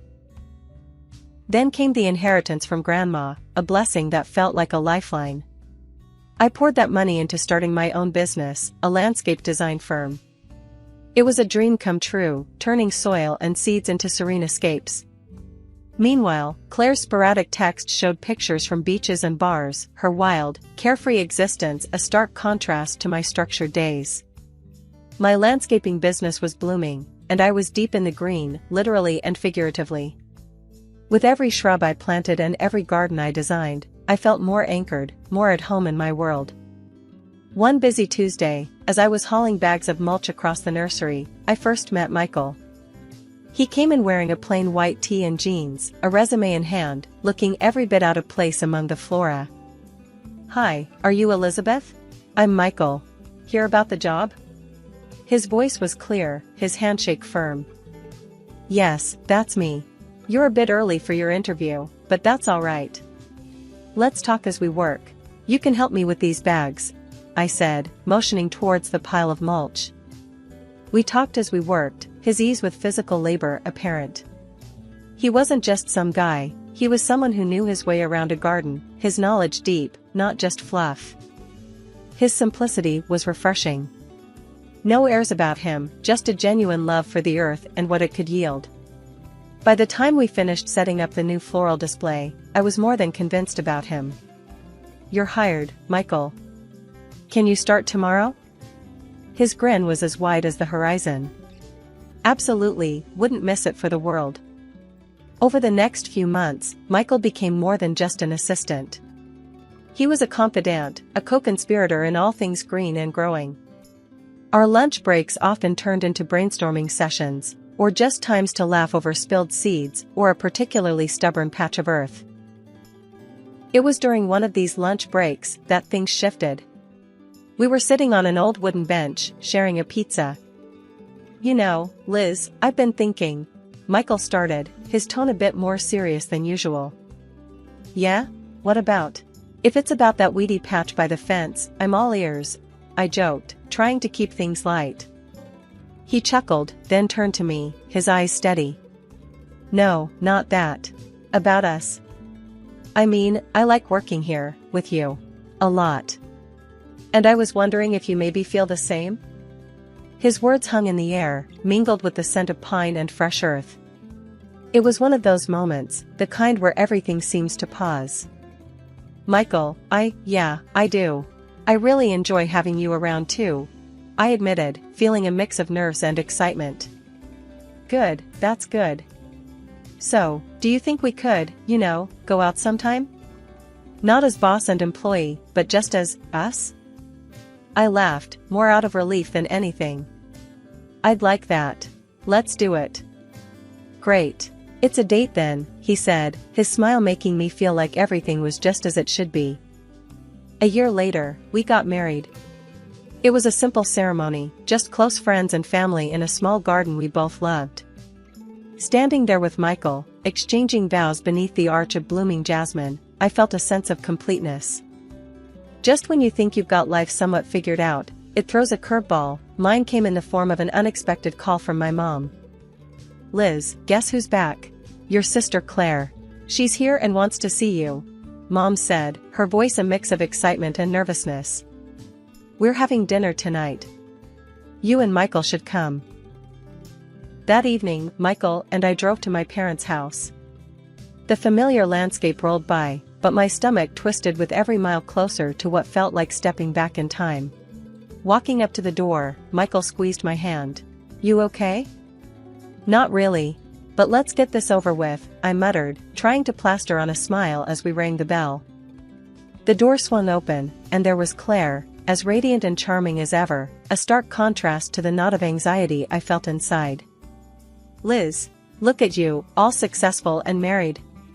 Claire exclaimed, pulling me into a hug that felt more for show than out of affection. And you must be Michael. I've heard so much about you. Dinner was a lavish affair. Mom had pulled out all the stops, and Dad was unusually quiet, watching the interactions with a hopeful eye. Claire was in full charm mode, laughing a little too loudly at Michael's jokes and keeping the conversation dangerously close to the topic of my business. So, Liz, how's the business going? Must be good, huh? Working with all those fancy clients and big projects, Claire said, a gleam in her eye that I didn't trust. It's going all right, lots of hard work as usual, I replied, playing down the details. Oh come on, don't be modest. Mom told me you landed some big contracts. That's amazing. You must be making a killing, she pushed, her curiosity poorly veiled. I shrugged, trying to steer the conversation away. It pays the bills. So, what have you been up to, Claire? It's been years. Oh, this and that. Travel, fun, living life, you know how it is, she said vaguely, waving her hand dismissively. Dad chimed in, possibly trying to smooth things over. Claire's thinking of settling down here, starting fresh. It's a good thing, having both my girls in the same town. I forced a smile, catching Michael's wary glance from across the table. The evening dragged on, with Claire's questions about my business becoming more pointed and persistent. I felt like I was being interviewed rather than catching up with family. As we said our goodbyes, Claire pulled me aside. "Really, Liz, if you ever need a hand or want to talk shop, just give me a call. Family should stick together, right?" Her words, meant to comfort, felt more like a warning. As Michael and I drove home, the silence in the car was heavy. "Heads up, Liz. I don't trust her. There's something off about how she was digging into the business details," Michael finally said, breaking the silence. "I know," I sighed, leaning back in my seat. "Something's not right. But we'll figure it out. We always do." The day I won the City Park tender was supposed to be the best day of my career. It was a massive project, one that promised not just financial rewards, but a real stamp on the map for my business. I was buzzing with excitement when I called Michael. "Hey, babe, guess what? We won. We actually won the tender." I almost shouted into the phone, unable to keep the thrill out of my voice. "That's incredible, Liz. I knew you'd nail it. We need to celebrate. How about that concert tonight, and maybe a drink after?" Michael's voice matched my excitement. The concert was everything we needed. The band was one of our favorites, a perfect backdrop to our celebratory mood. As the last song faded out and the crowd began to disperse, I realized I needed a quick bathroom break before heading out for drinks. "I'll just run to the ladies' room. Meet you right here?" I told Michael, pointing to a spot near the exit. When I stepped out, Michael was nowhere in sight. I scanned the crowd, my heart starting to race. Had he gone ahead? No, he wouldn't do that. I pulled out my phone to call him, but then I paused. Up ahead, on a dimly lit path, I saw him. But he wasn't alone. He was with someone, a woman. My pace quickened as I moved closer, trying to see who it was. Then, as they stepped into a patch of moonlight, my heart sank. It was Claire. What the hell? I ducked behind a tree, my mind racing. This couldn't be right. Not Claire. Not Michael. Yet there they were, laughing, too close, too intimate. Then, they kissed. It felt like a punch to the gut. I fought the urge to run out, to scream. Instead, I pulled out my phone, switched it to record, and edged closer. I could hear them now. Claire's voice, silky and mocking. So, the big contract finally came through. She's a bloody fool, isn't she? Thinking this was all her big break. Michael's reply was a low chuckle. Totally in the dark. Once the money's in her account, we can make our move. It'll be easy to transfer it out before she even notices. Mexico, here we come. Poor Liz, always so trusting. Just like when we were kids, huh? Claire was almost purring. They parted with another kiss, and Claire sauntered off, while Michael checked his phone. Panic flickered across his face when he saw the time. He turned and started back towards the concert venue, right towards where I was supposed to be waiting. I slipped the phone into my pocket and stepped out from behind the tree, my heart hammering. As I walked towards the exit, I spotted him looking around, a fake frown of concern on his face. "Liz, there you are. I was getting worried," he said, reaching out to me. I looked up at him, keeping my face as neutral as possible. "Sorry, got a bit turned around. Let's go have that drink, shall we?" The walk to the bar was a blur. My mind was racing, piecing together months, no, years of lies. The tender, the late nights, the sudden trips Michael, it all made sense now. We sat at the bar, and Michael toasted to our success. To us, Liz. To our future. I forced a smile, my hand tight around the phone in my pocket. To us, I echoed, my voice steady despite the storm raging inside. The morning after the concert, I was up early, troubled thoughts robbing me of sleep. Michael was still asleep, his breathing even and calm, unaware of the storm brewing just a few feet away. I slipped out of bed and headed to my home office. First, I logged into my company's bank account. What I found made my stomach turn. There were dozens of small transactions, siphoning off amounts just under the threshold that would trigger a notification. Then, I checked my personal account. The same pattern.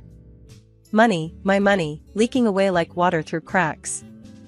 Michael had access to both accounts. He was the only other person who could have done this. I needed to act, but cautiously. If Michael suspected I was onto him, he might accelerate his plans, whatever they might be. I decided not to confront him, not yet. Instead, I phoned an old college friend who now worked as a forensic accountant. "Hey, Tom, it's Liz. I need a favor, a big one. Can you do a discreet audit of my accounts? Both personal and business. It's urgent." Tom's voice was grave when he replied. "Sure, Liz. I can start today. But what's going on? You sound serious." "Just problems. I'll explain later. Thanks, Tom." I hung up and sat back, my mind racing.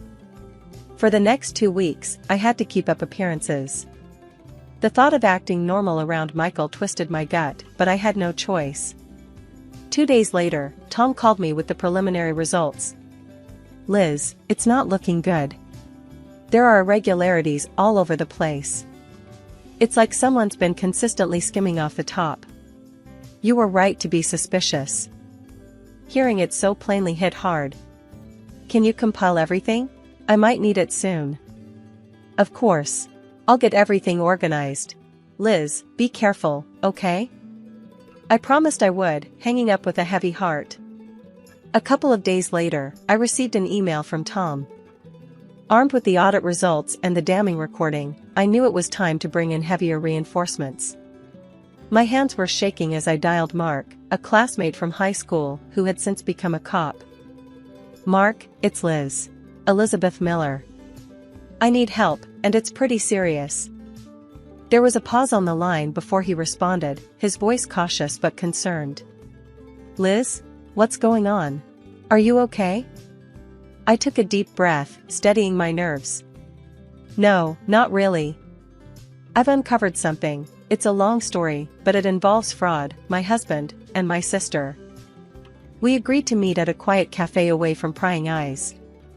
I felt like a character in a bad crime drama as I laid out the documents and played the recording for him. Mark listened, his expression growing darker by the minute. "This is serious, Liz. Based on what you've shown me, and this recording, it's solid evidence. But catching them in the act would make it airtight. It could ensure they don't just wiggle out on a technicality." I nodded, the reality of the situation settling in. "What do you suggest?" "Keep things normal. Act like you don't suspect a thing. We need to catch them transferring the money or making a move against you." The next few days were a masterclass in acting. I smiled and nodded, played the doting wife and the oblivious sister. I saw the looks Michael and Claire exchanged, loaded with secrets and plans. A week later, the payment for the City Park project hit my company's account. It was a large sum, the largest I'd ever handled. I called Mark right away. "It's in. The money's in the account. They're going to make their move soon," I said, trying to keep my voice steady. "Good. From now on, we'll monitor the accounts closely. If they make a move, we'll be ready." I watched Michael that evening, observed him fiddling with his phone, probably checking the account, plotting his next steps. Later, in bed, I lay awake, staring at the ceiling, listening to Michael's breathing.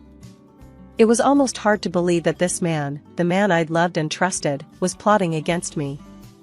Meanwhile, Claire had orchestrated the farewell dinner under the pretense of celebrating a new chapter in her life.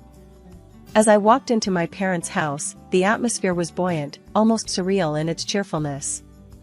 "Liz, you made it." Claire greeted me with her typical flair, a wide grin plastered across her face. "I have some big news. I've met someone wonderful, and we're planning to get married. We're even talking about moving to a resort to live out our dream life." My parents beamed at her, their joy palpable. "Oh, Claire, that's wonderful. Tell us more about him." I sat quietly, forcing a smile as Claire wove a tale about her new, mysterious beau. Her descriptions were vague, deliberately skipping over any details that could link directly back to Michael. Just as Claire was elaborating on her fabricated love story, the front door burst open. Michael stormed in, his face flushed with anger and panic. "Liz, why can't I access any of the accounts? What the hell is going on?" he bellowed, his eyes wild. The room fell silent. My parents looked from Michael to me, confusion written all over their faces. Claire's facade slipped for a moment, revealing a flash of fear. I stood up, my voice calm but icy. "Because, Michael, I know everything. I know about your plans with Claire.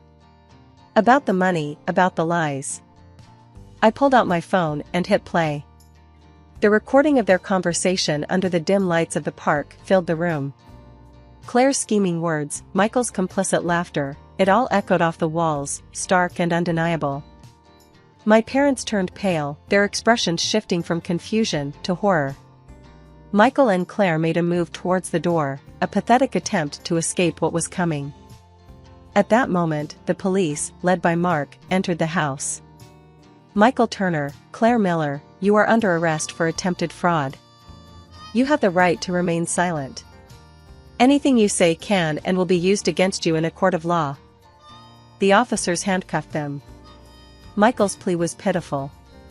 "Liz, please, I'm sorry. I didn't mean for any of this to happen.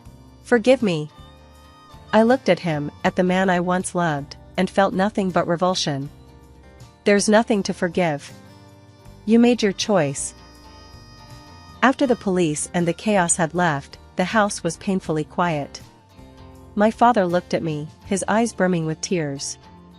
"Liz, we're so sorry. We should have seen it. All those years, blaming you." "It's okay, Dad. It's over now," I said, though I knew the healing would take much longer than just tonight. The courtroom was cold, sterile. My heart was pounding as I sat there, waiting for the final verdict on Michael and Claire. I wasn't alone, my parents were there. It seemed they aged years in these past weeks. As the judge entered, everyone rose, the tension in the room thick enough to cut. We all sat down as he began to speak, his voice echoing slightly in the large room. "The court hereby sentences both defendants to 5 years in state prison, with eligibility for parole after 3 years, based on behavior and restitution payments." The judge's words were like a physical relief, a burden lifting that I hadn't fully acknowledged I was carrying. The drive home was quiet, each of us lost in our thoughts.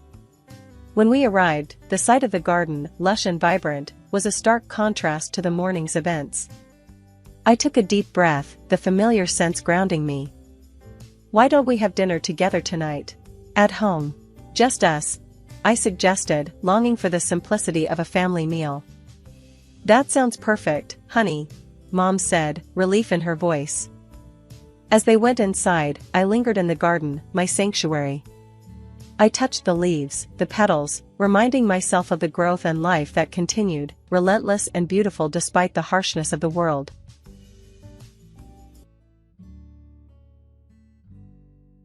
My name is Anna, and for the longest time, my life was all about chemistry and work.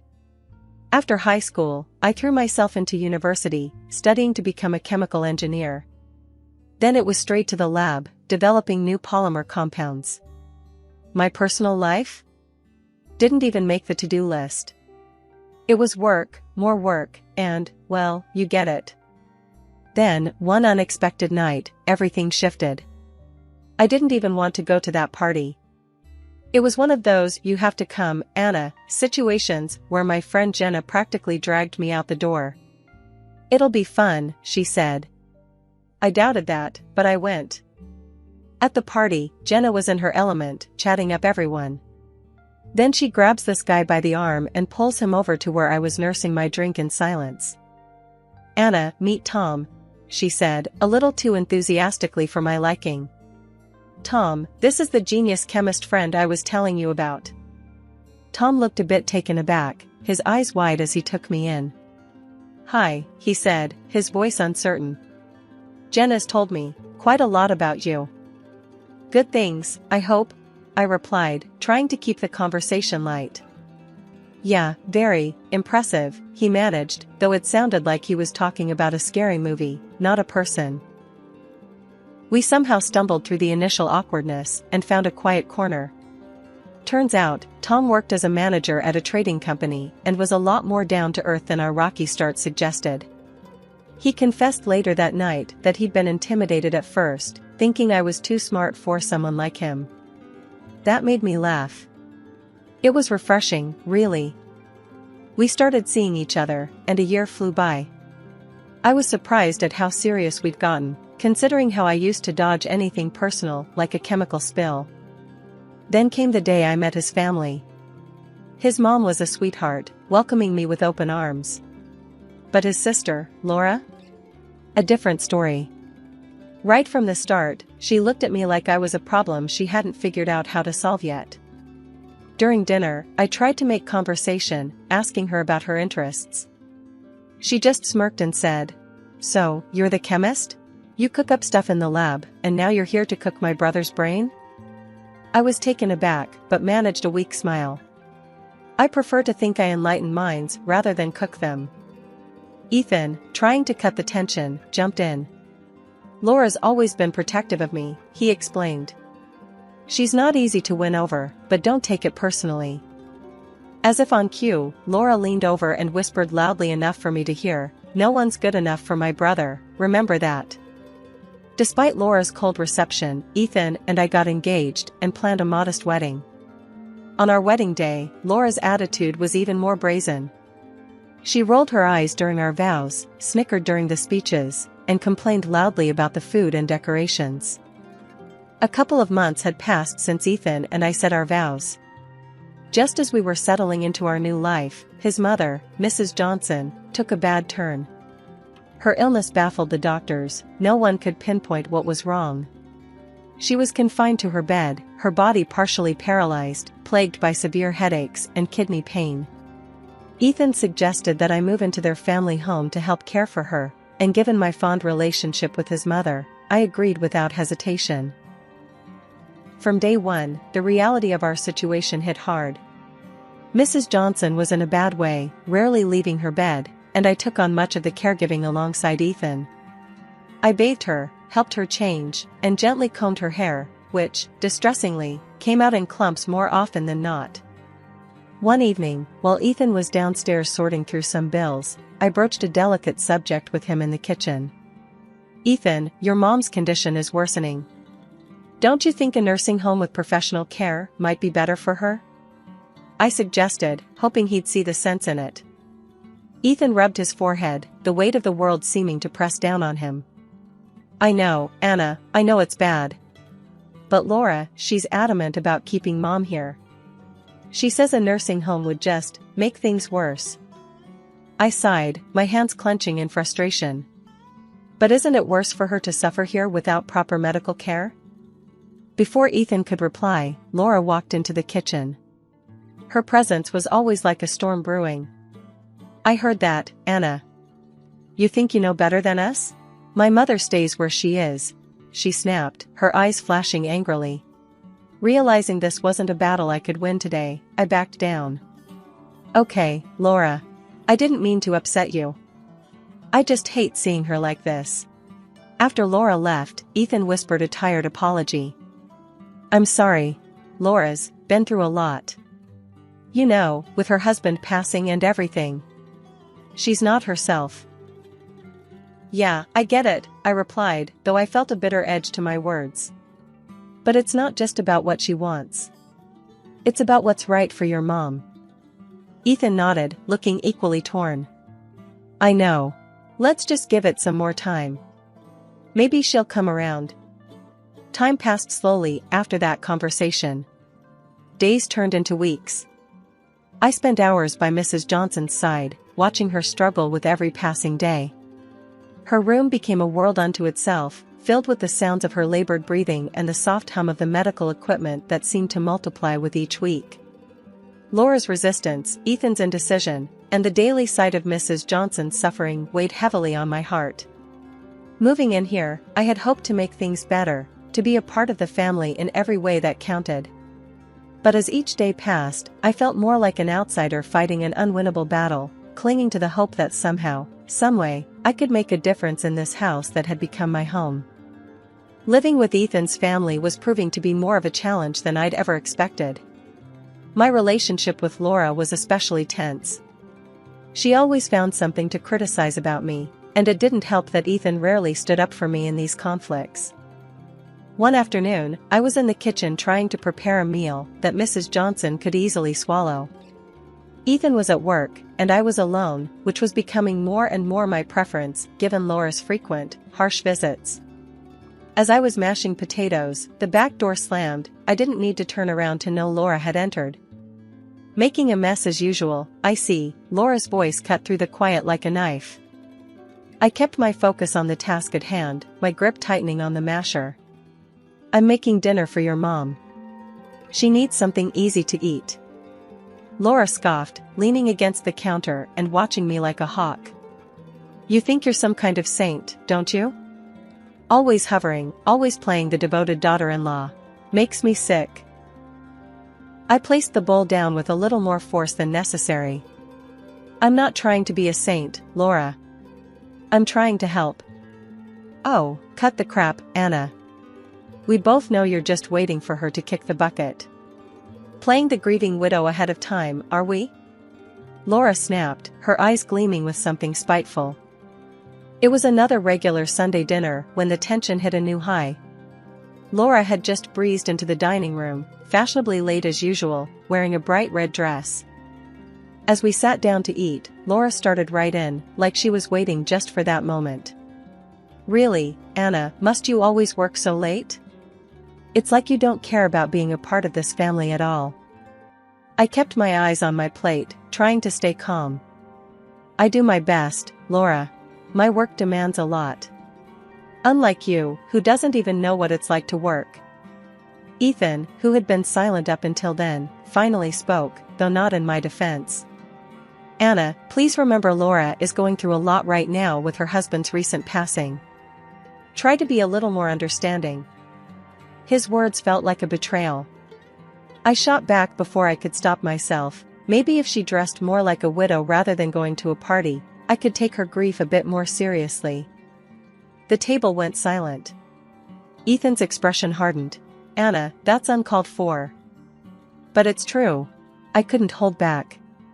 "She criticizes everything I do, but barely looks in on her own mother. How is that fair?" Laura slammed her fork down, standing abruptly. "How dare you judge my grieving process? You have no idea what I'm going through." Ethan rubbed his temples, clearly frustrated. "Anna, can we talk about this later? Please, let's just finish dinner." I nodded, tight-lipped, and we ate the rest of the meal in uncomfortable silence.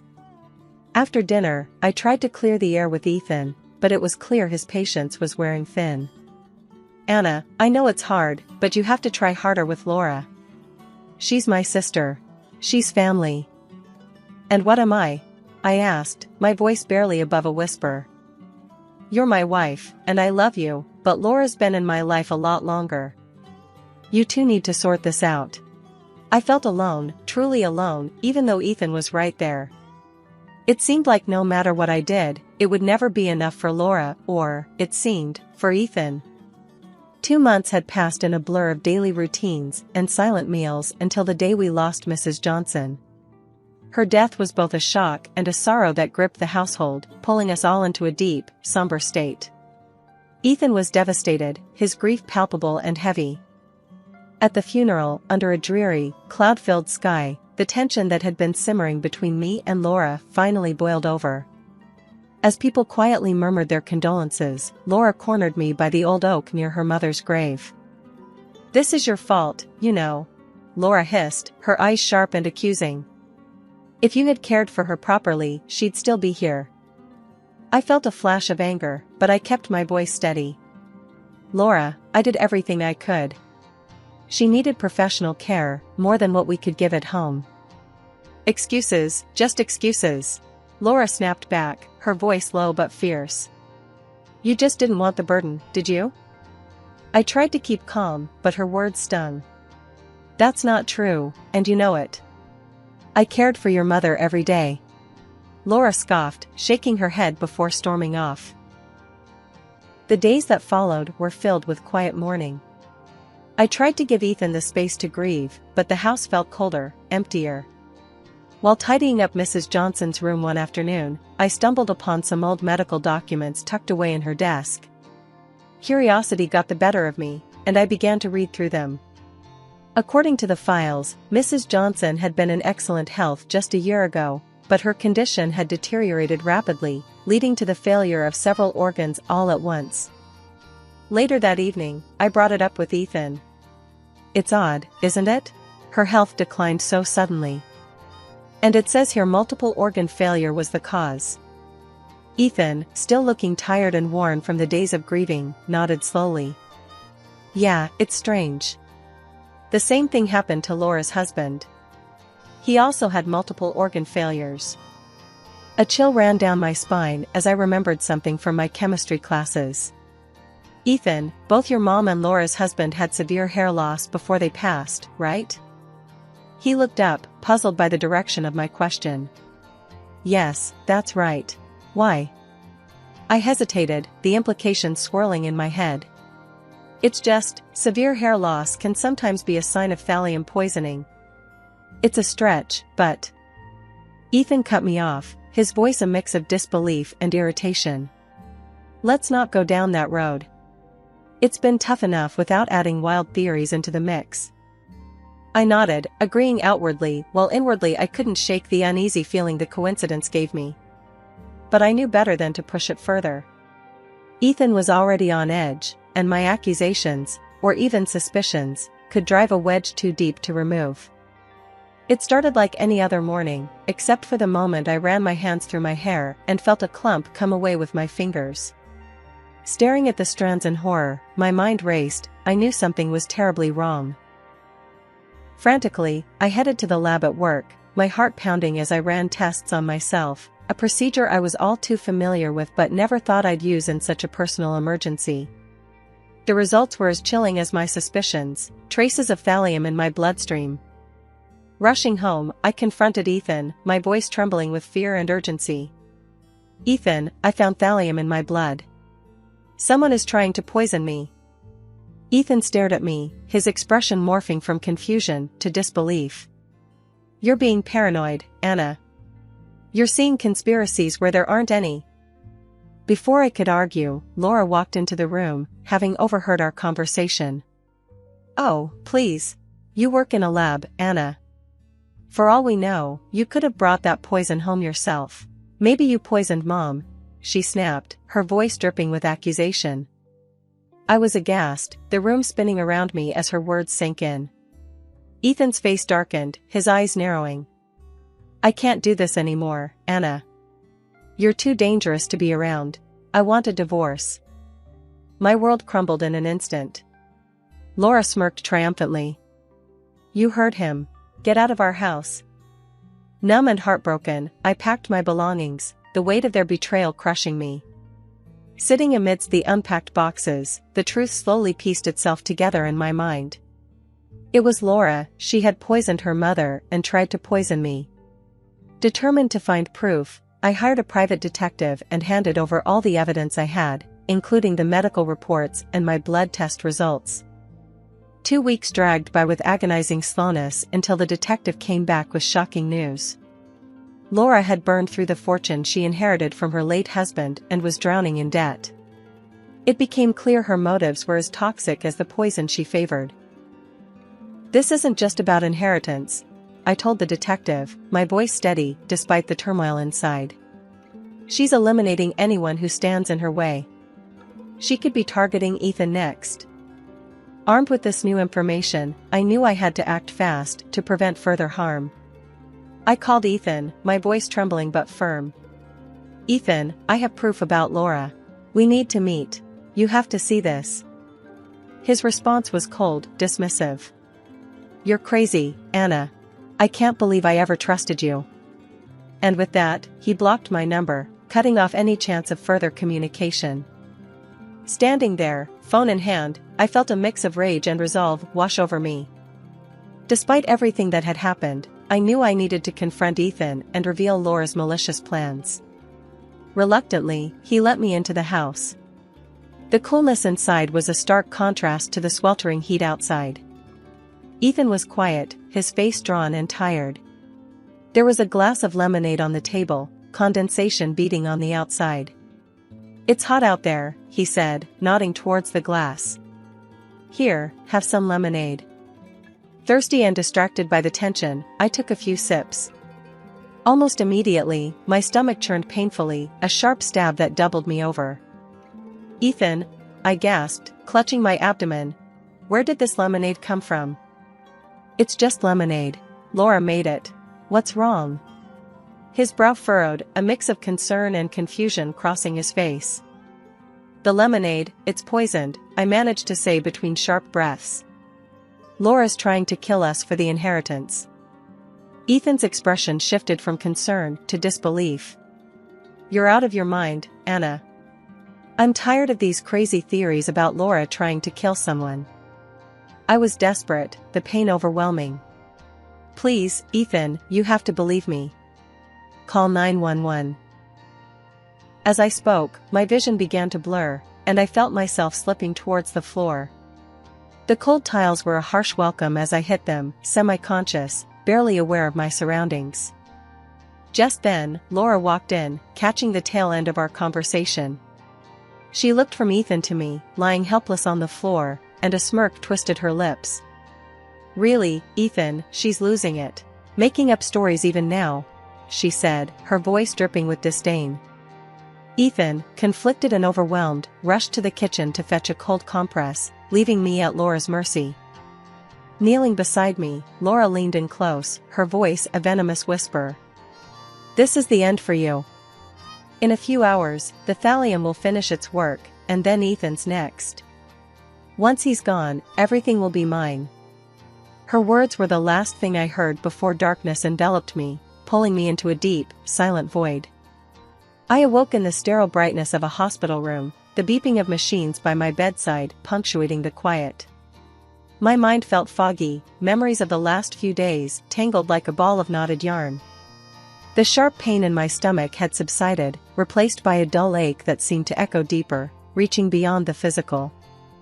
The nurse, seeing me stir, came over with a reassuring smile. "You're in the hospital," she explained. "You've been out for days, but you're safe now." "Did anyone come with me? My husband, Ethan?"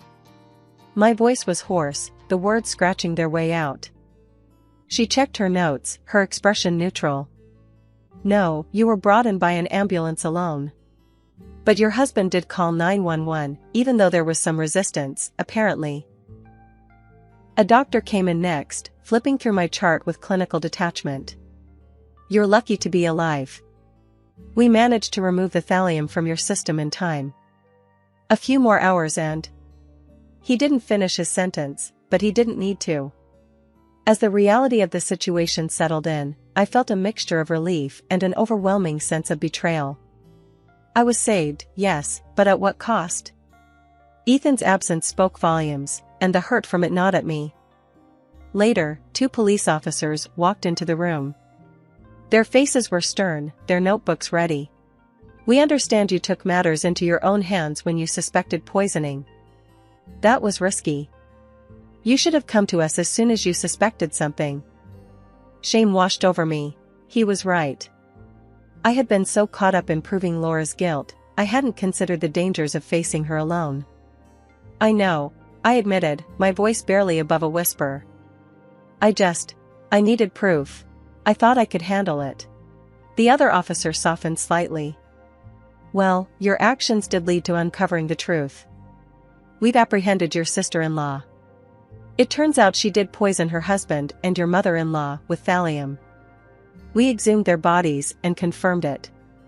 She's facing multiple charges now." Their words were a cold comfort. Justice might have been served, but the cost was etched deeply into my heart. The officers thanked me before leaving, their steps echoing down the hall long after they were out of sight. Recovery was slow, and with it came the realization that the next steps were mine alone to take. Ethan's absence had severed whatever ties remained, and as painful as it was clear that my path forward would not include him. The trial of my sister-in-law, Laura, dragged on for months. It was a grueling process, filled with legal complexities and emotional turmoil. Throughout it all, the courthouse was a cold place, echoing with the footsteps of those seeking justice and those dreading it. I hadn't seen Ethan since I left the hospital, not until the first day of the trial. He sat there, a stoic figure, clinging to a version of his sister that no longer existed in the eyes of the law. Despite the overwhelming evidence presented by the prosecution, Ethan refused to believe Laura's guilt. He whispered fiercely during recess, "You're wrong about her. The tests, the accusations, they're all mistakes. Laura's an angel, not a monster." I looked into his eyes, searching for the man I once loved, but found only a stranger. "How can you still say that after everything? Look at the evidence." He shook his head, dismissive and cold. "It's all circumstantial. You just want revenge on her, that's all this is." The trial continued, witnesses came and went, experts testified about the lethal levels of thallium found in the bodies, and slowly, the truth began to unfold before everyone in that courtroom. Laura sat there, mostly impassive, until the pressure of the undeniable evidence reached a breaking point. On the final day, when confronted with a particularly damning piece of evidence, Laura's composure cracked. With a cruel smile, she confessed, her voice chilling the room. "Yes, I did it. I poisoned them all, my husband, my mother, and I tried to kill Anna and Ethan too. All for the property, all for a life I deserved."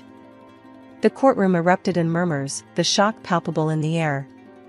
Ethan's face drained of color as he turned to look at me, the realization of his sister's true nature finally dawning on him.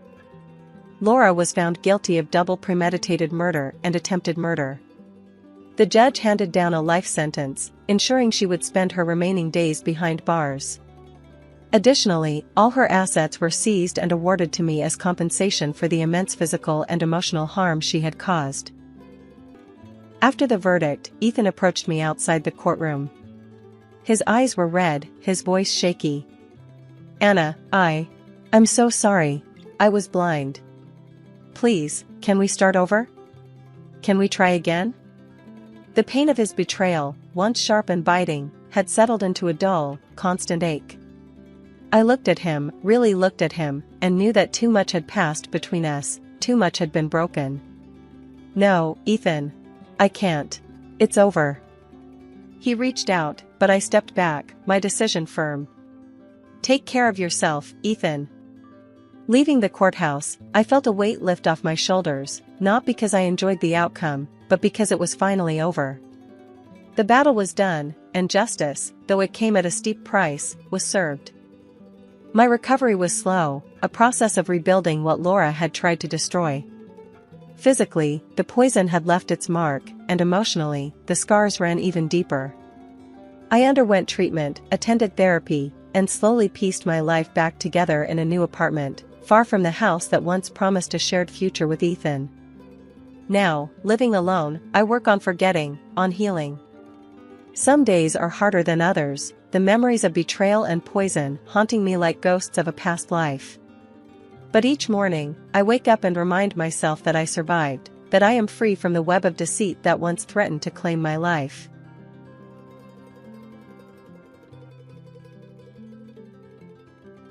I had my doubts about the day from the moment I woke up. The sky was gray, typical for late autumn, and there was a chill in the air that seemed to seep through the windows. I was scheduled to interview the state governor, an opportunity any journalist would kill for, and yet, I was uneasy. Maybe it was the weight of responsibility or the fact that my little Ellie had woken up with a slight fever. Either way, the day felt off. I dropped Ellie off at my mom's place, giving her a quick kiss on the forehead before heading to the governor's office.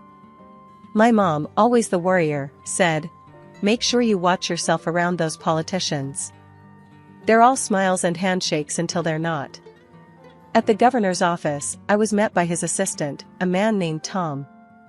He was a bit older than me, probably edging into his early 40s, with a sharp suit and a smile that managed to be both professional and warm. "Clara, right?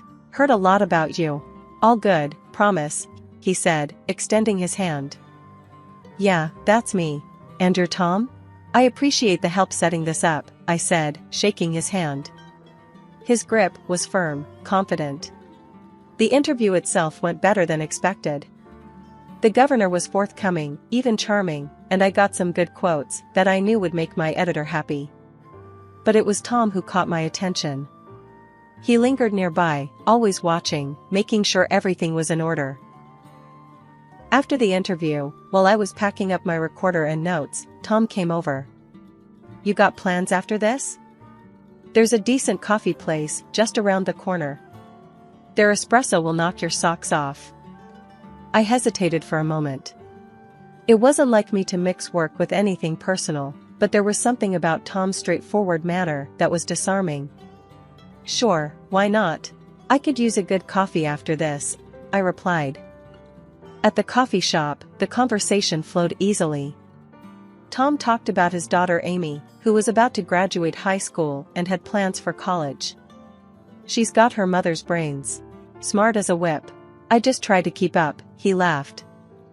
"I know the feeling. My Ellie's only 6, and she already outsmarts me daily," I said, laughing along. We talked more about our kids than anything else. It was refreshing to have a conversation that wasn't just about work or politics. Tom's demeanor was relaxed, and he didn't push the conversation in any direction it didn't naturally want to go. It was like talking to an old friend. As we left the coffee shop, Tom said, "Listen, Clara, I know you're not looking for anything serious. Heck, I'm not either. But I liked this, talking, laughing. How about we do this again? No pressure, no expectations." I looked at him, really looked. He was sincere, that much was clear. "Yeah, I'd like that," I admitted, a bit surprised at my own readiness to dive back into something personal. There I was, 2 years into what started as a not-a-date routine with Tom, and suddenly I found myself staring at a small, shiny ring, feeling like the world had stopped spinning for just a second. We were at our favorite little Italian place, tucked away in a corner booth that had become our spot. The candlelight flickered, casting shadows that danced around Tom's serious expression. He just popped the question, simple and straight, no fluff. "Clara, I'm not good with fancy speeches.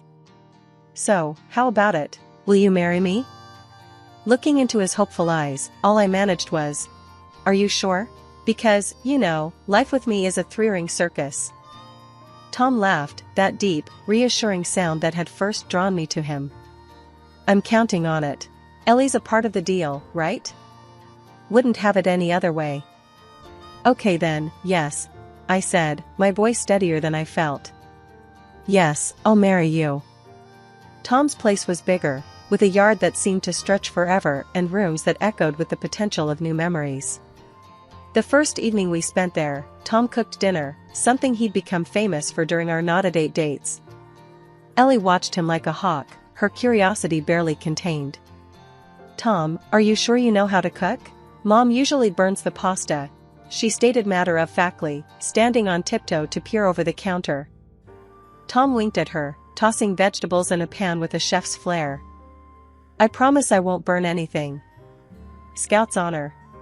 The transition wasn't just physical, it was emotional, too. Ellie and I were used to it being just the two of us against the world. Now, Tom was in the mix, with his easy smiles and a way of making even the hardest days seem manageable. We were learning to be a family, and not just any family, a good one, a real one.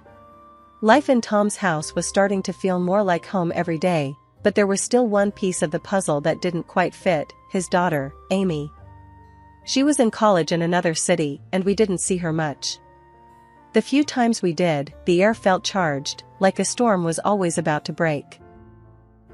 Amy came home for Thanksgiving, and I wanted everything to be perfect, to maybe smooth out some of the awkwardness that seemed to cling to the walls whenever she was around. I was in the kitchen when she walked in, her bags dropping to the floor with a thud. "Hey, Amy, good to see you. Let me help with that," I offered, moving towards her. She gave me a half-smile, more out of politeness than warmth. "Thanks, Clara. I've got it." Tom was all smiles, ruffling her hair like she was still 10 years old. "Kiddo, your mom sent some of that pumpkin pie you love. Bet you missed real food at college, huh?" Amy rolled her eyes, but there was a small smile there that didn't reach her eyes. "Sure, Dad. College food is the worst." Dinner was a quiet affair, with Ellie trying to fill the silence with chatter about her school projects and the new friends she had made. Amy nodded and made the right noises, but spent more time pushing her food around the plate than eating it. After dinner, I caught her in the living room, scrolling through her phone. "Amy, can we chat? I feel like we never really got off on the right foot here," I ventured, keeping my tone light. She looked up, her expression guarded. "We're fine, Clara. There's no issue to fix." I took a deep breath, choosing my words. "I know it's weird, me being here and all. I'm not trying to replace anyone or step on toes. I just want us to be okay, you know?" Amy put her phone down, her face softening a bit. "I get it. It's not you. It's weird seeing him move on, I guess." "I understand. Just know I'm here, alright? For you, too," I replied, hoping to bridge the gap between us. She nodded, a bit of the ice melting. "Thanks, Clara. I'll try to be less of a hermit, okay?" It was a start, and I'd take it. The weekend passed quicker than I wanted, and soon it was time for Amy to head back to college. She hugged her dad, gave Ellie a high five, and to my surprise, she turned to hug me too. It was quick and a bit awkward, but it was something. "Take care, Amy. Keep in touch, okay?" I said, feeling like we'd turned a corner. Ellie, who had been unusually quiet, tugged at my hand. "Is Amy mad at me? She doesn't talk much." I knelt down to her level, smoothing back her hair. "No, sweetie, she's not mad. She's just used to being on her own. We'll keep trying, okay?"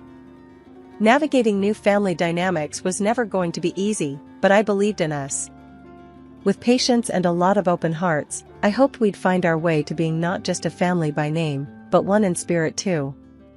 My job as a journalist meant erratic hours and sudden trips out of town, but Tom had stepped up in ways I hadn't even dared to hope for. He picked Ellie up from school, made dinner, and seemed to genuinely enjoy the rhythm of our new life together. Initially, Ellie was thrilled, always chattering about her day on the ride home, eager to show off the little projects she'd done in class. "She's really taken to you, Tom," I told him one evening, watching them assemble a puzzle on the living room floor. He looked up, a smile creasing his eyes. "She's a great kid, Clara.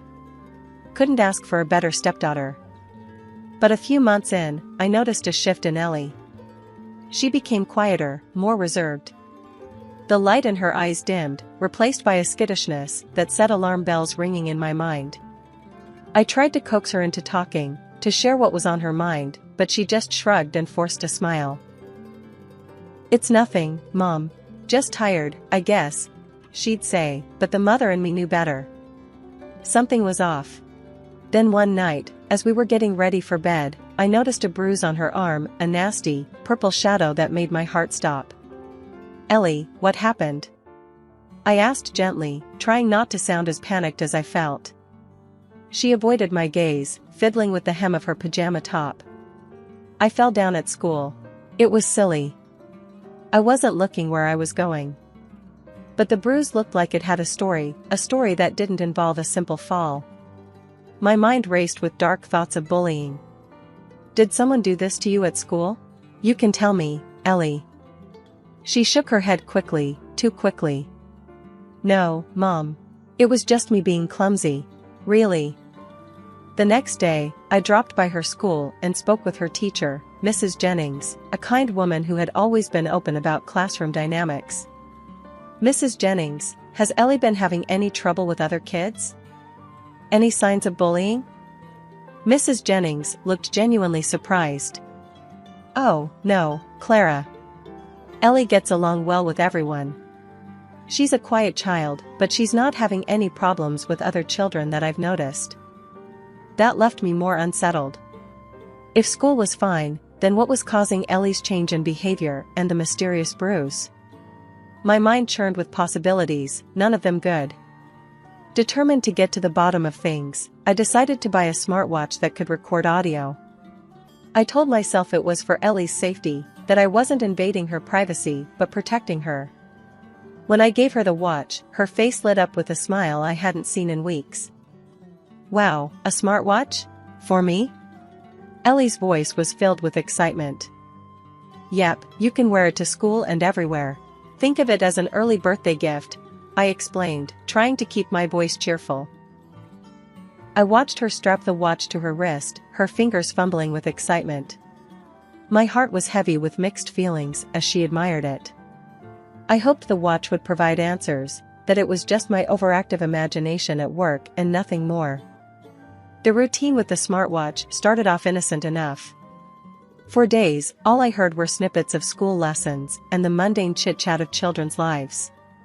Ellie seemed happier at school, laughing and interacting freely, which was a stark contrast to her quiet demeanor at home. It gave me some peace of mind, hearing her like that. But that peace was shattered one busy afternoon at work. I had stepped out for a quick lunch at my desk, popping in my earbuds to listen to the latest recordings from Ellie's watch. It was a habit now, checking in on her world, making sure she was okay. That day, however, I was met with something that stopped me cold.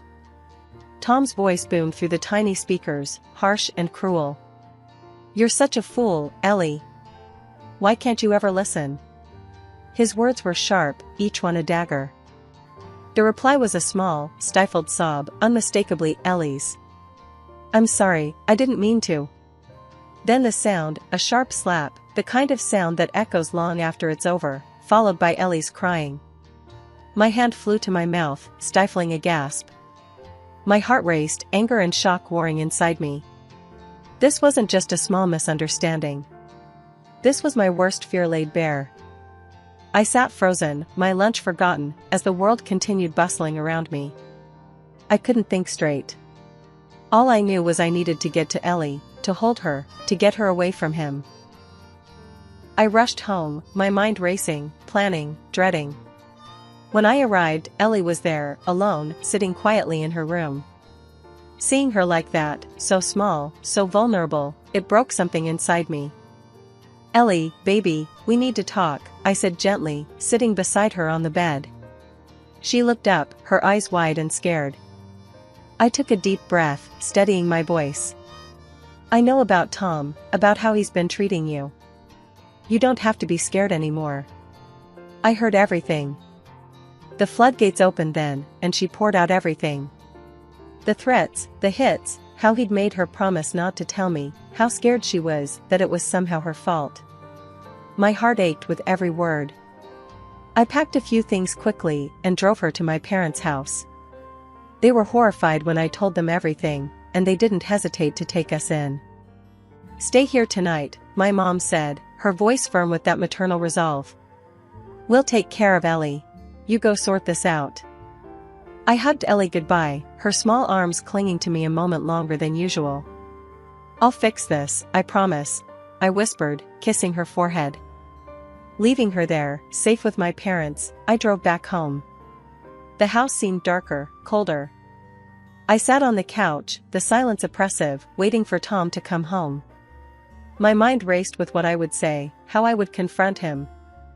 Anger, fear, betrayal, it all swirled inside me, a storm waiting to break.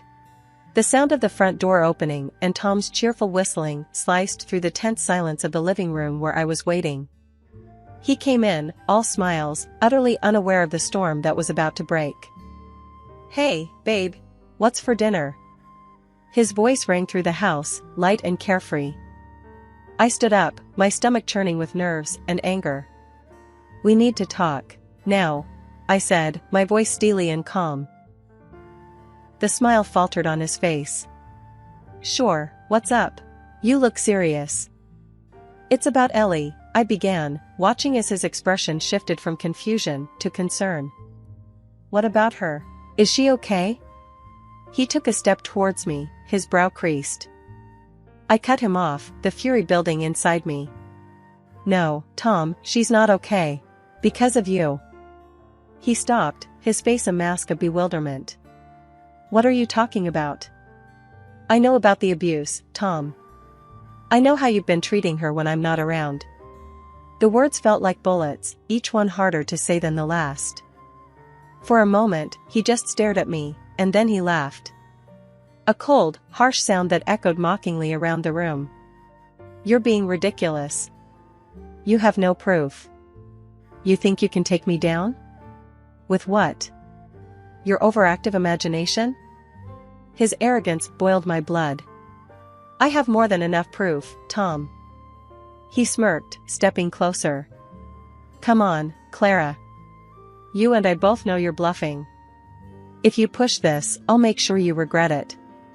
I can destroy your career, drag your name through the mud. Don't forget, I have connections that you can't even dream of. The threat hung in the air, heavy and sinister. But I was ready for him. I pulled out my phone and hit play on the recording of his tirade against Ellie. His voice filled the room, cruel and unmistakable. Tom's face went white, his confident demeanor crumbling as the reality of his situation dawned on him.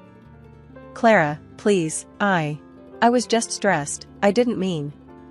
Save it, Tom. I'm done listening to your excuses.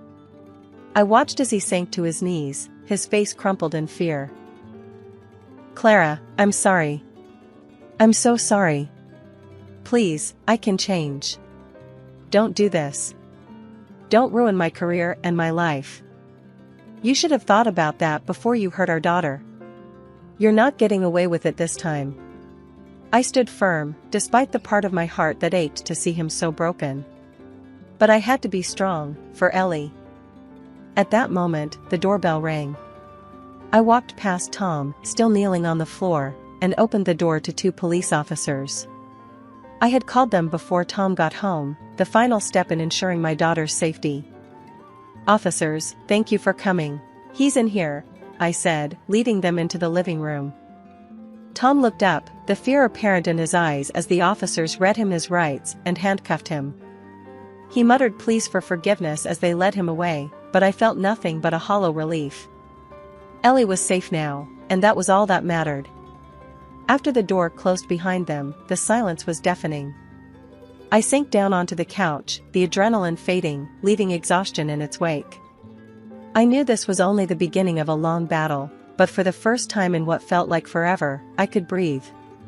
Ellie was safe, and Tom would face the consequences of his actions. It wasn't long before the news exploded, splashing across every headline and becoming the talk of the town. But nothing prepared me for the knock on my door early one morning, just as the chaos was unfolding.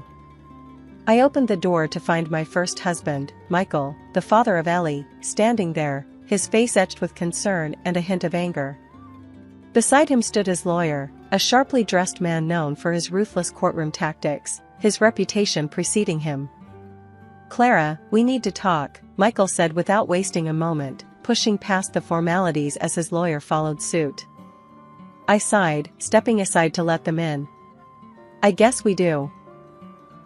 Once we were all seated in the living room, his lawyer, Mr. Davidson, wasted no time. Clara, Michael here is very concerned about the welfare of Ellie and how this scandal could affect her. We want to ensure that her interests are protected, legally and financially. Michael chimed in, his voice firm.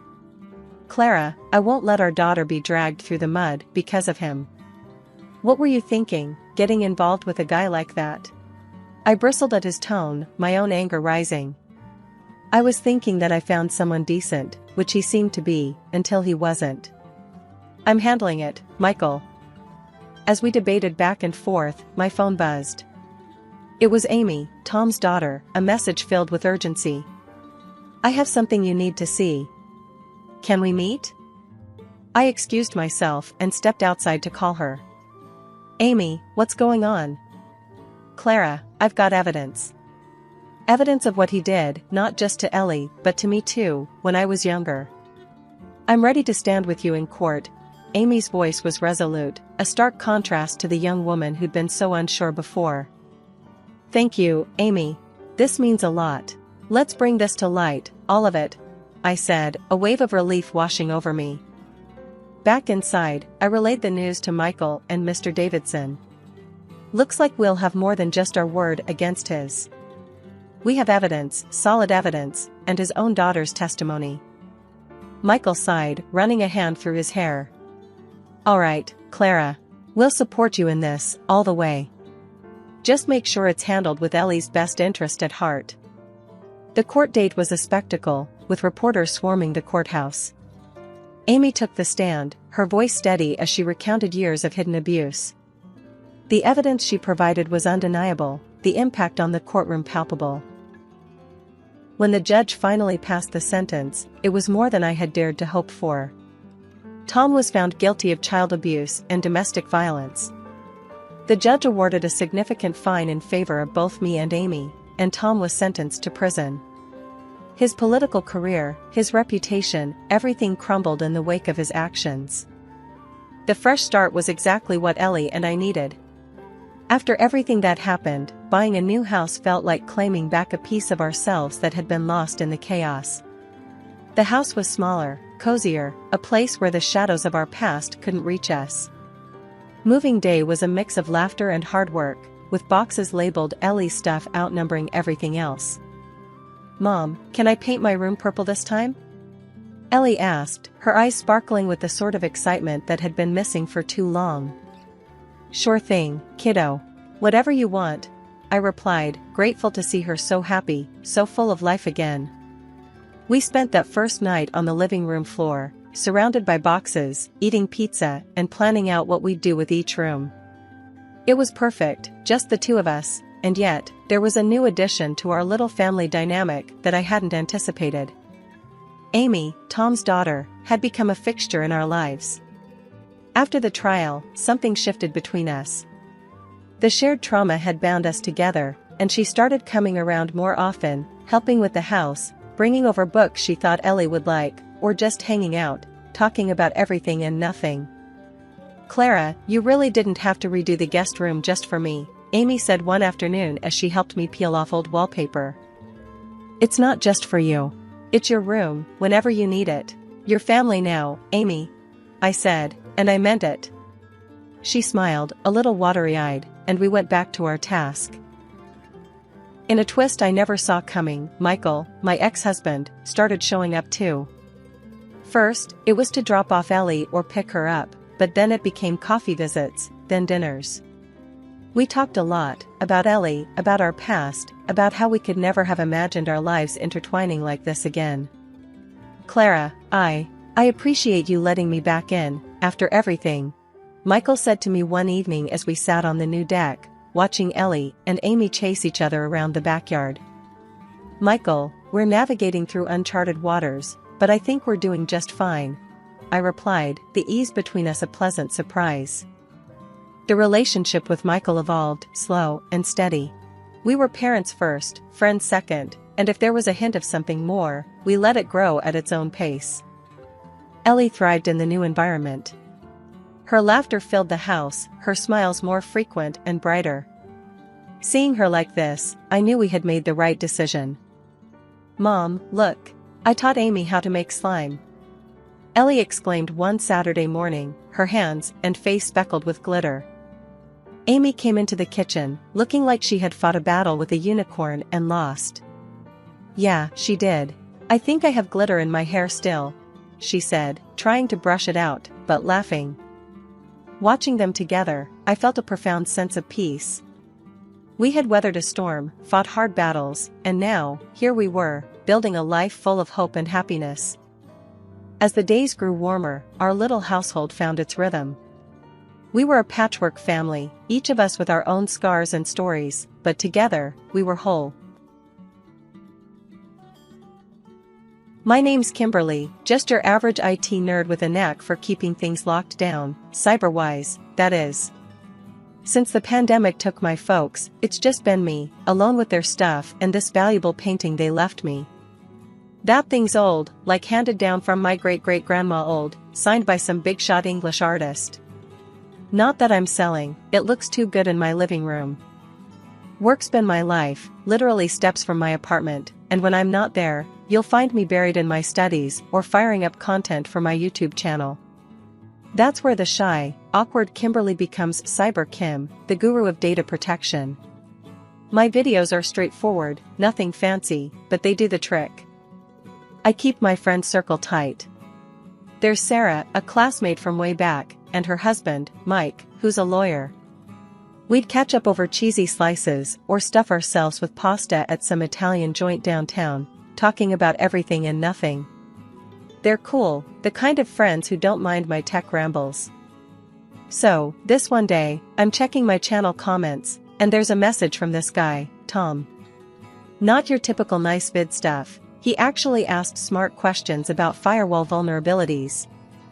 We ended up DMing, and let me tell you, the guy knew his bytes and bits. He was like, "Hey, I'm Tom. Caught your latest video. Could use a bit of advice on setting up a secure home network. Got a minute?" I replied, "Sure thing, shoot. Just promise you're not trying to hack your neighbor's Wi-Fi." We clicked right away. Chatting with Tom was easy. It felt like geeking out with a buddy, which, for me, was a big deal. Most guys don't get past my firewall, if you know what I mean. After a week of back and forth messages, he dropped, "You know, we should meet up. Could use a personal consult, and maybe coffee?" I typed back, "Coffee sounds good. There's this quiet place near my work. Friday?" Friday it is. See you there, Kim. Meeting Tom felt like a big step. I mean, here I was, a girl who'd rather spend her Friday nights updating software, stepping out to meet some guy from the internet. But, something about him seemed legit. The day came and there I was, early at the cafe, fidgeting with my phone, scrolling through code updates to calm my nerves. Tom walked in, casual, with a smile that knocked me a bit off my protocol. "Kimberly? Hi, I'm Tom. Thanks for coming out." I stood up, shaking his hand. "Hi, Tom. Hope this place is geek-friendly." We dove deep into tech talk, but it wasn't just that. Tom was funny in a witty, not over-the-top kind of way. He made tech talk feel like a cool hangout, not just a Q&A session.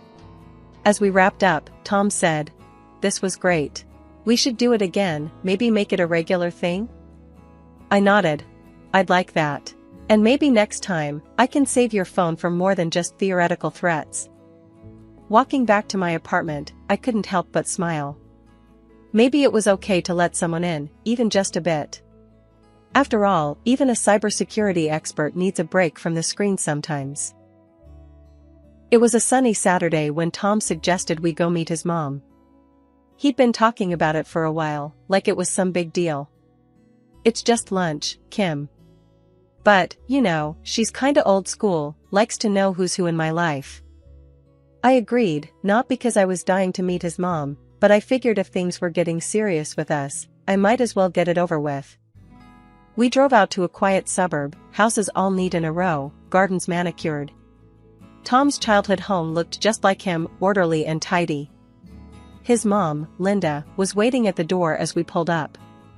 She was all smiles, but her eyes did that up-down scan like a security system sizing me up. "Tommy, and you must be Kimberly. I've heard so much about you," she said, pulling me into a hug that felt more like a frisk. "Nice to meet you, Mrs. Anderson," I managed, stepping into the house that smelled of roast and something sweet baking. Lunch was on the table, everything laid out like a photo shoot for a family magazine. We sat down, and the interrogation began. Linda served the roast and fired off her first question with the same motion. "So, Kimberly, Tom tells me you work in computers? That tech stuff?" "IT specialist," I corrected, passing the potatoes. "I work on cybersecurity." "Oh, fancy," she said, almost sarcastically. "That make good money?" I choked on my water a bit. Tom jumped in. "Mom, come on. Let's not get into all that. Linda waved him off. I'm just making conversation. So, Kimberly, do you own your place then? Must be nice, being independent. I nodded, unsure how much to reveal. Yes, I have my own apartment. Bought it all by yourself? No help from anyone? Her tone was curious, like she was digging for gold in my past. Just me, I said, feeling a bit cornered. Tom kicked me lightly under the table, giving me a just-go-with-it look. The meal dragged on, Linda's questions bouncing from my family background to my long-term career plans. I tried to steer the talk away from the interrogation vibe, but Linda had a talent for circling back. Finally, dessert was served, and I thought I'd use the chance to flip the script. Mrs. Anderson, Tom speaks so highly of you. Must have been a great mom to raise such a gentleman. Linda softened a bit. Well, I did my best. Tommy was always a good boy. Not much trouble, right, Tom? Tom smiled. Never, Mom. Kimberly's been great, too. She's really smart, knows her stuff. You should see her channel on YouTube, she's got quite the following. Oh, a YouTuber too? Linda's eyebrows went up. That's secure, is it? I smiled back, trying not to show my annoyance. Linda's obsession with money was somewhat tiresome. A year flew by faster than I'd ever imagined, and there I was, Kimberly Anderson, married and trying to adapt to a whole new chapter. Tom and I tied the knot in a simple ceremony, just close friends and family, and soon after, we settled into my apartment. Life as a married woman was supposed to be sweet, right? Well, it would have been, if only his mom, Linda, hadn't taken an overzealous interest in our lives, especially the financial part. It started with innocent visits. Linda would pop over, supposedly to see how we were settling in. But soon, these visits turned into full-on inspections. I'd find her eyes trailing after the new blender or the TV, and later, she'd casually mention how much those items cost online. Really getting your money's worth with that blender, huh, she'd say, scrolling through her phone to show me the exact price. But it wasn't just the comments. The frequency of her visits increased, turning our home into her daytime retreat. Initially, it was just coffee, but soon she was around so much that I barely had any downtime in my own space. One day, I tried to hint at the issue gently. Linda, don't you think it's great to have some alone time at home? I read this article about how solitude can be really refreshing. She just smiled, missing the hint entirely, or choosing to. Oh, I get plenty of alone time at my place, dear. That's why I come here, for a change of scenery and some company. Frustrated, I started scheduling errands or visits to Sarah's whenever Linda was over. But Linda, ever the persistent one, caught on and followed me one day. Kimberly, why don't we grab a bite at that new cafe downtown? My treat, she suggested one afternoon as I was almost out the door. Reluctantly, I agreed, thinking maybe public setting, different conversation. We settled into the cafe, and Linda ordered lavishly, appetizers, main courses, even dessert. After the meal, she patted her purse, then looked up with feigned shock. Oh dear, I've left my wallet at home. Can you believe it? There was a familiar twist in my gut as I reached for my purse and paid the bill, trying to keep my face neutral to avoid a scene. But the frustration was building. Once we got back to the apartment, I couldn't hold back anymore. Linda, I think we need to set some boundaries. You can't just show up and treat this place like your own. She looked taken aback, her face dropping into a mask of offense. I'm just trying to spend time with my son and you, Kimberly. I didn't realize my company was such an inconvenience. Before I could reply, Tom walked in, catching the tail end of our conversation. Kimberly, what's going on here? Why are you speaking to my mom like that? I turned to him, the day's frustrations boiling over. Tom, we need to talk about boundaries. Your mom can't just. But he cut me off, his tone firm yet annoyed. Mom means well, Kimberly. You're overreacting. Just try to be more welcoming, okay? Linda left soon after, her exit swift and silent, but the air remained thick with tension. For a few weeks after our last unpleasant exchange, Linda stayed away from our apartment. I was actually starting to relax again, enjoying the peace. Then one day, as I was dusting, I noticed something off about the painting my parents left me, the one that meant so much because of its history and sentimental value. It was hanging crookedly, which was odd because I always made sure it was perfect. Frowning, I straightened it and then stepped back. Something didn't feel right. That's when I decided to ask Tom about it. "Hey, did you move the painting?" I asked casually during dinner. Tom didn't look up from his plate. "Oh, yeah. Mom took it to get it checked out. She wanted to know how much it's worth." I stopped mid-bite, my fork hanging in the air. "She what? Why would she do that without asking us?" Tom shrugged, still not meeting my eye. "Mom's just curious, you know? You're always overreacting about this stuff." Deciding to confront Linda directly, I grabbed my phone and dialed her number. She picked up on the first ring, as if she'd been expecting my call. "Kimberly, dear. Good news about that painting. It's worth $500,000. We should really think about selling it."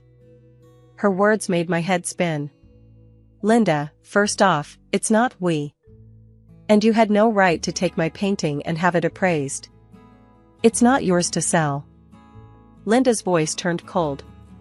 "You're being unreasonable, Kimberly." And with that, she hung up on me. The next day, I came home from work earlier than usual, needing to clear my head after the bizarre conversation. As I unlocked the door, I could hear voices inside. When I stepped in, Linda and Tom abruptly stopped talking. Linda glanced at Tom, then at me, and hurried out with barely a goodbye. "What was that about?" I asked Tom as I hung up my coat. "Nothing important," he muttered, but his voice was too casual. The weirdness of it all made me uneasy. I walked into my office and noticed right away that things weren't as I'd left them. My computer was shifted, and papers were out of place. My heart raced. This wasn't just a simple visit, something else was going on. That night, after Tom went to sleep, I went online and ordered a video camera with a sound recording function. I didn't tell Tom. The next day, I installed it in my office, making sure it was hidden from view. I also moved the painting from the living room to my study, hoping it would be safer there. With the camera set up, I threw myself into a new project at work to keep my mind occupied. The thought of Linda and Tom scheming had me on edge, but I needed to focus on something positive. My work was something I could control, unlike the chaos that seemed to be taking over my personal life. It was an ordinary Tuesday, or so I thought when I left work early feeling under the weather. Opening the door, I found Linda and Tom lounging in the living room, both as casual as could be. The sight stopped me dead in my tracks. "Tom, why aren't you at work?" He looked up, unfazed, and shrugged. "Quit my job. You earn enough for both of us, don't you?" Linda nodded in agreement, her smile tight. "Exactly, Kimberly. Why stress him out with a job when you do so well for yourself?" My mouth fell open. I couldn't believe what I was hearing. This wasn't just a visit, it was a revelation of their true colors. "Are you kidding me? You quit your job without discussing it with me, and you, Linda, what part do you even play in this?" Tom stood up, his demeanor chillingly calm. "Look, Kim, let's not make this ugly. You have the money. I need support now." The room spun a little as their words sank in. "Support? You mean you want me to fund your laziness? Both of you just sitting around planning how to milk me for everything I'm worth?" Linda's eyes narrowed, and she crossed her arms. "Watch your tone, Kimberly. We're family." That was the last straw. "Family? No, this is not what family does. I want a divorce, Tom." The smile that crept onto Tom's face was one I didn't recognize. It was cold, almost pleased. "Fine by me. And I'll be asking for alimony, seeing as I'm jobless now." The audacity of his threat stunned me. I felt a mix of rage and disbelief churn in my stomach. Without another word, he grabbed a duffel bag from behind the couch, clearly pre-packed, and strolled out the door. Linda threw me a look that could curdle milk and hissed, "See you in court, Kimberly," before following him out. Once they left, the silence in the apartment was deafening. It was like waking up from a nightmare, except the monsters were real, and I had invited them into my life. I called Sarah, my voice shaking as I recounted what had just happened. She was furious on my behalf. "Kim, this is insane. You need protection, legal protection. Mike can help." I headed to Sarah and Mike's place. Mike was ready with both sympathy and lawyer mode activated. "Kimberly, we're going to take care of this. First thing, we'll file for divorce, and don't worry about the alimony threats. We'll counter every move they make. Tom quitting his job like that, it's manipulative, and we'll prove it." After talking things through, I returned to my apartment, feeling more determined. I was about to divorce the man I thought I knew, and battle his and his mother's greed. It was daunting, but necessary. I couldn't let them destroy what I'd worked so hard to build. The morning of the first court session for our divorce felt like gearing up for battle. I wore my most professional outfit, trying to project confidence despite feeling anything but. My stomach was in knots as I walked into the courtroom with Mike, my lawyer and friend, at my side. I had prepped myself for a tough day, but nothing could have readied me for the theater that unfolded. As soon as Tom walked into the courtroom, he transformed into someone I barely recognized. His suit was a bit too big, his hair unusually disheveled, and his eyes downcast. He looked like he hadn't slept in days, the perfect picture of misery and misfortune. His mother, Linda, clung to his arm, her face etched with concern, playing her part flawlessly. The proceedings began, and Tom's lawyer wasted no time painting him as the ultimate victim. "Ladies and gentlemen, my client has been left to fend for himself after his wife, the sole breadwinner, abruptly ended their marriage when he needed her most. After losing his job, Mr. Anderson was not only abandoned emotionally but is now facing financial ruin." Tom took the stand, his voice shaky. "I did everything at home, Your Honor. Cooked, cleaned. I supported Kimberly in every way, hoping to ease her burdens. And when I lost my job, she turned her back on me." Linda testified next, her performance Oscar-worthy. "My son's life with Kimberly was a nightmare. She controlled everything, including the finances. When he lost his job, instead of support, what did he get? Abandonment. Kimberly is not the person she appears to be." The hypocrisy was staggering. I felt a cold anger settle in as I listened to their twisted version of our life together. When it was finally Mike's turn to cross-examine, he did his best to dismantle their stories. "Isn't it true, Mr. Anderson, that you quit your job voluntarily and without discussing it with my client?" Tom stuttered, faltering under Mike's steady gaze. "Well, it was a mutual decision, really." Despite Mike's efforts, I could tell the judge was moved by Tom's emotional display. The sympathy in his eyes as he nodded at Tom spoke volumes. As we filed out of the courtroom, Linda couldn't resist a parting shot. She sidled up to me, a triumphant smirk curling her lips. "You might think you're smart, Kimberly, but you'll see. You're going to lose. And when you do, I'll take every last cent from you." As soon as I got home, the silence of my apartment was suffocating, and the reality of potentially losing in court weighed heavily on me. I needed support, a game plan, and maybe a slice or two of pizza to lighten the mood. I picked up my phone and dialed Sarah's number. "Hey, can you and Mike swing by tonight? I think it's time we craft a real strategy over some pizza." They arrived with boxes of steaming pizza and a determination in their eyes that matched my own resolve. We set up camp in my living room, the coffee table now an impromptu war room scattered with legal pads, pens, and now, dinner. "We need a breakthrough, something concrete to turn the tables," Mike said, opening a box and handing me a slice of pepperoni. I nodded, taking a bite and trying to gather my thoughts. "I know, but everything up to now just seems circumstantial. They're playing the victim too well." Sarah poured us all coffees, her brow furrowed in thought. We just need to catch them in a lie, something undeniable. As we ate, the conversation continued to circle around potential strategies and legal angles. But it was when we were winding down, our plates cleared and the second round of coffee in hand, that a seemingly innocent observation changed everything. "Kimberly, didn't your painting used to look different?" Sarah asked, nodding towards the large canvas in my living room. I turned to look, my heart skipping a beat. The colors did seem brighter, more vivid than I remembered. A sudden thought struck me, and I jumped up. The camera. I set up a camera in my office a while back. I completely forgot about it with everything going on. We rushed to my office, where I fired up my computer and began pulling up the footage from the hidden camera.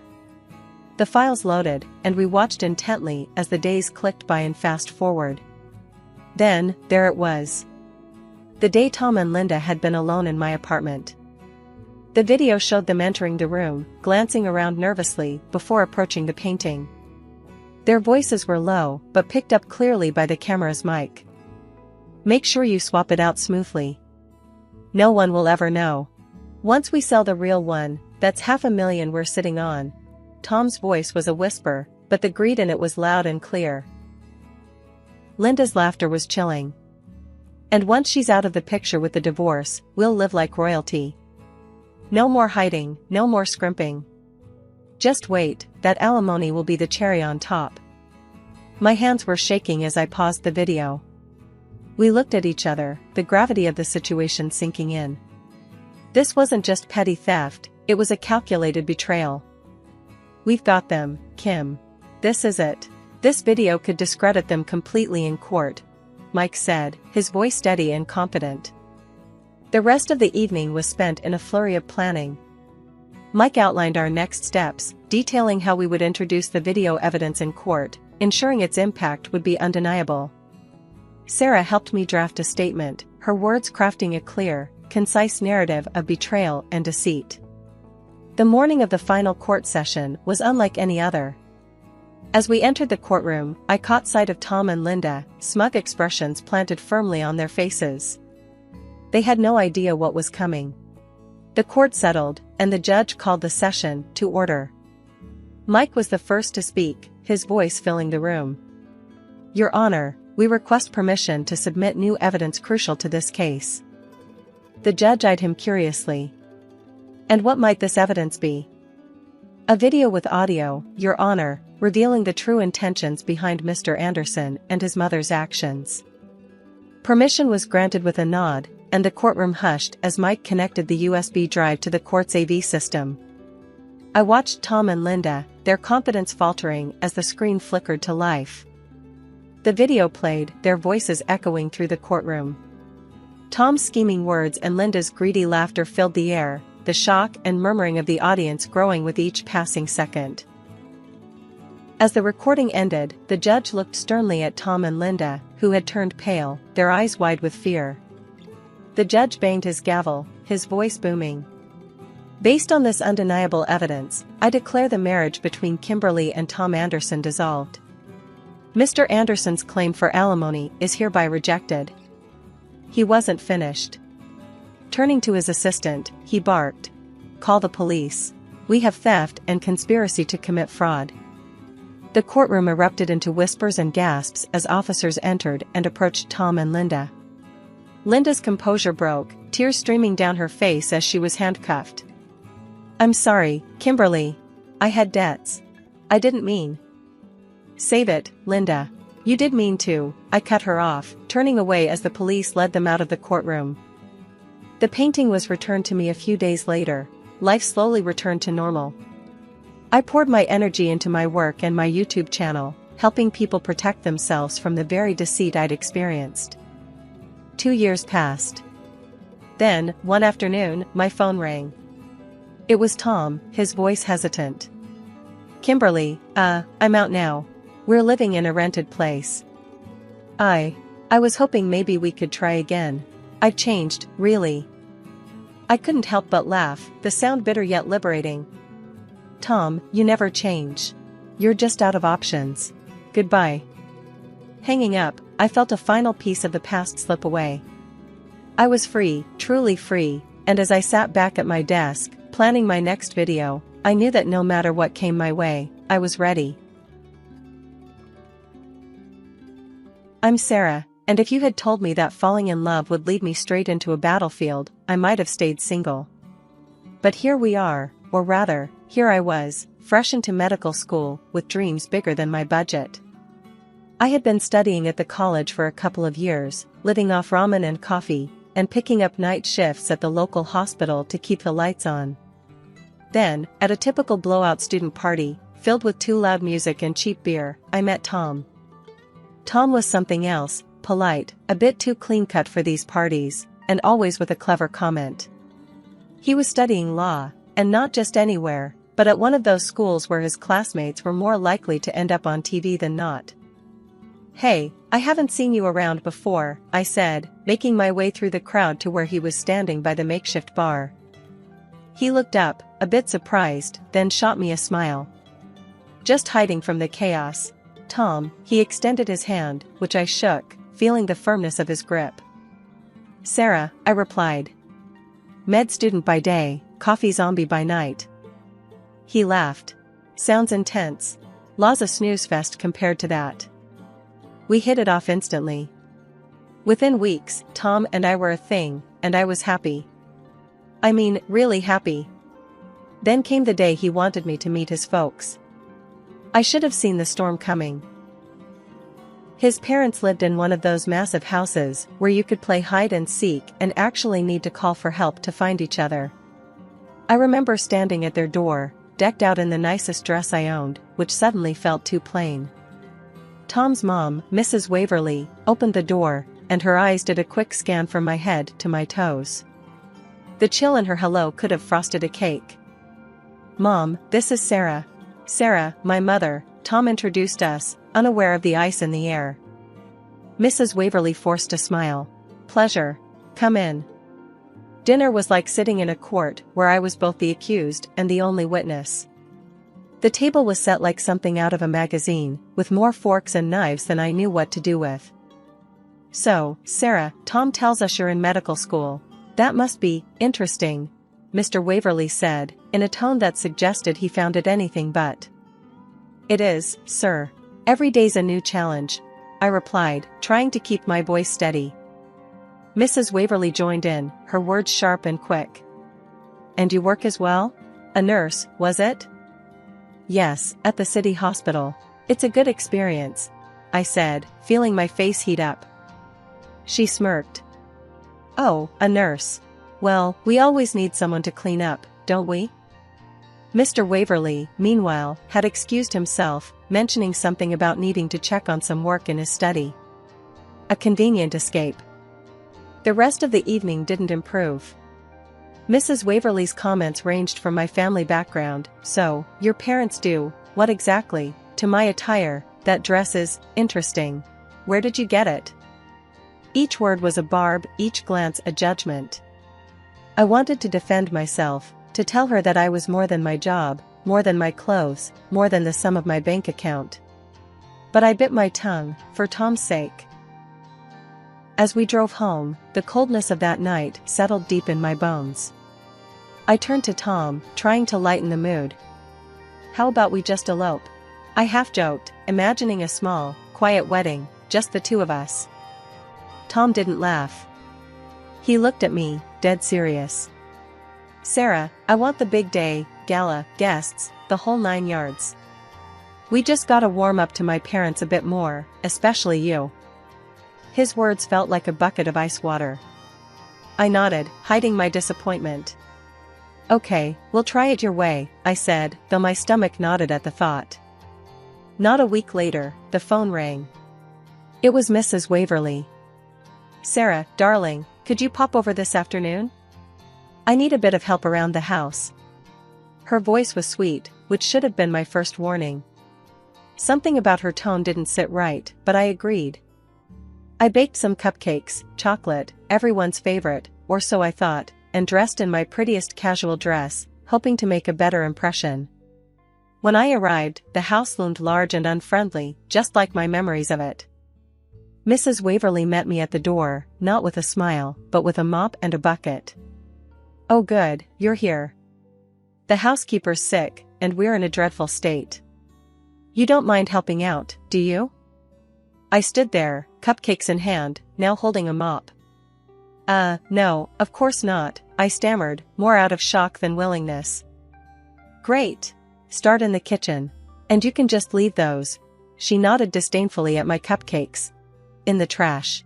I don't eat that." My cheeks burned, but I swallowed the hurt. I wasn't going to let her see me upset. I moved to the kitchen and started scrubbing. The house was massive, and cleaning it felt like an endless task. As I worked, I could hear laughter from the pool area where Mrs. Waverly and her friends lounged. Hours later, hands raw and back aching, I called out, "Mrs. Waverly, I've finished. Is there anything else?" She sauntered in, inspecting my work with a hawk's eye, searching for any speck of dust to criticize. Finally, she had to concede. "Well, it does look spotless. You do know your way around a mop, Sarah. How about twice a week then?" I stared at her, mouth agape. I have my studies, night shifts at the hospital, and my thesis." Mrs. Waverly's face hardened. "Listen, dear, if you want to be part of this family, these are the hoops you jump through. Tom's waiting for us to get along. Don't disappoint him, or me."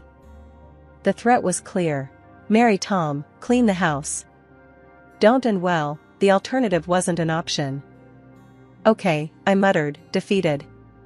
Twice a week, I came, I cleaned, and each time, Mrs. Waverly found new ways to remind me of where I came from and where she thought I belonged.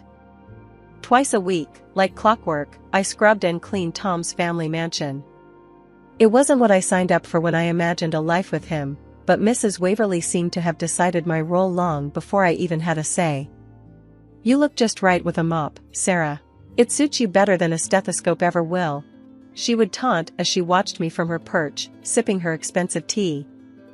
Nobody knew about this arrangement, not Tom, not his dad. Just me and Mrs. Waverly in this twisted secret of servitude.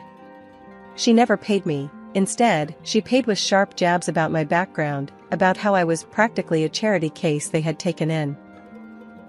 The year wore on, and between the cleaning, my intern shifts at the hospital, and my studies, my graduation project nearly suffered. But I powered through, fueled by the dream of the day I could finally call myself a doctor. Amid all this, wedding plans buzzed in the background.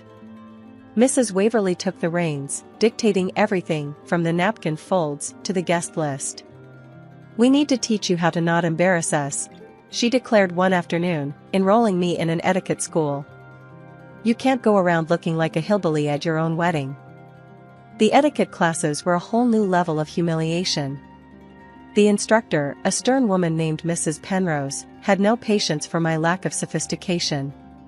No. It's left hand on the lap, right hand for the fork. Have you never dined anywhere that didn't have plastic cutlery?" she chided during one of our sessions. "I'm trying my best," I muttered, feeling the heat rise in my cheeks as I fumbled with the silverware again.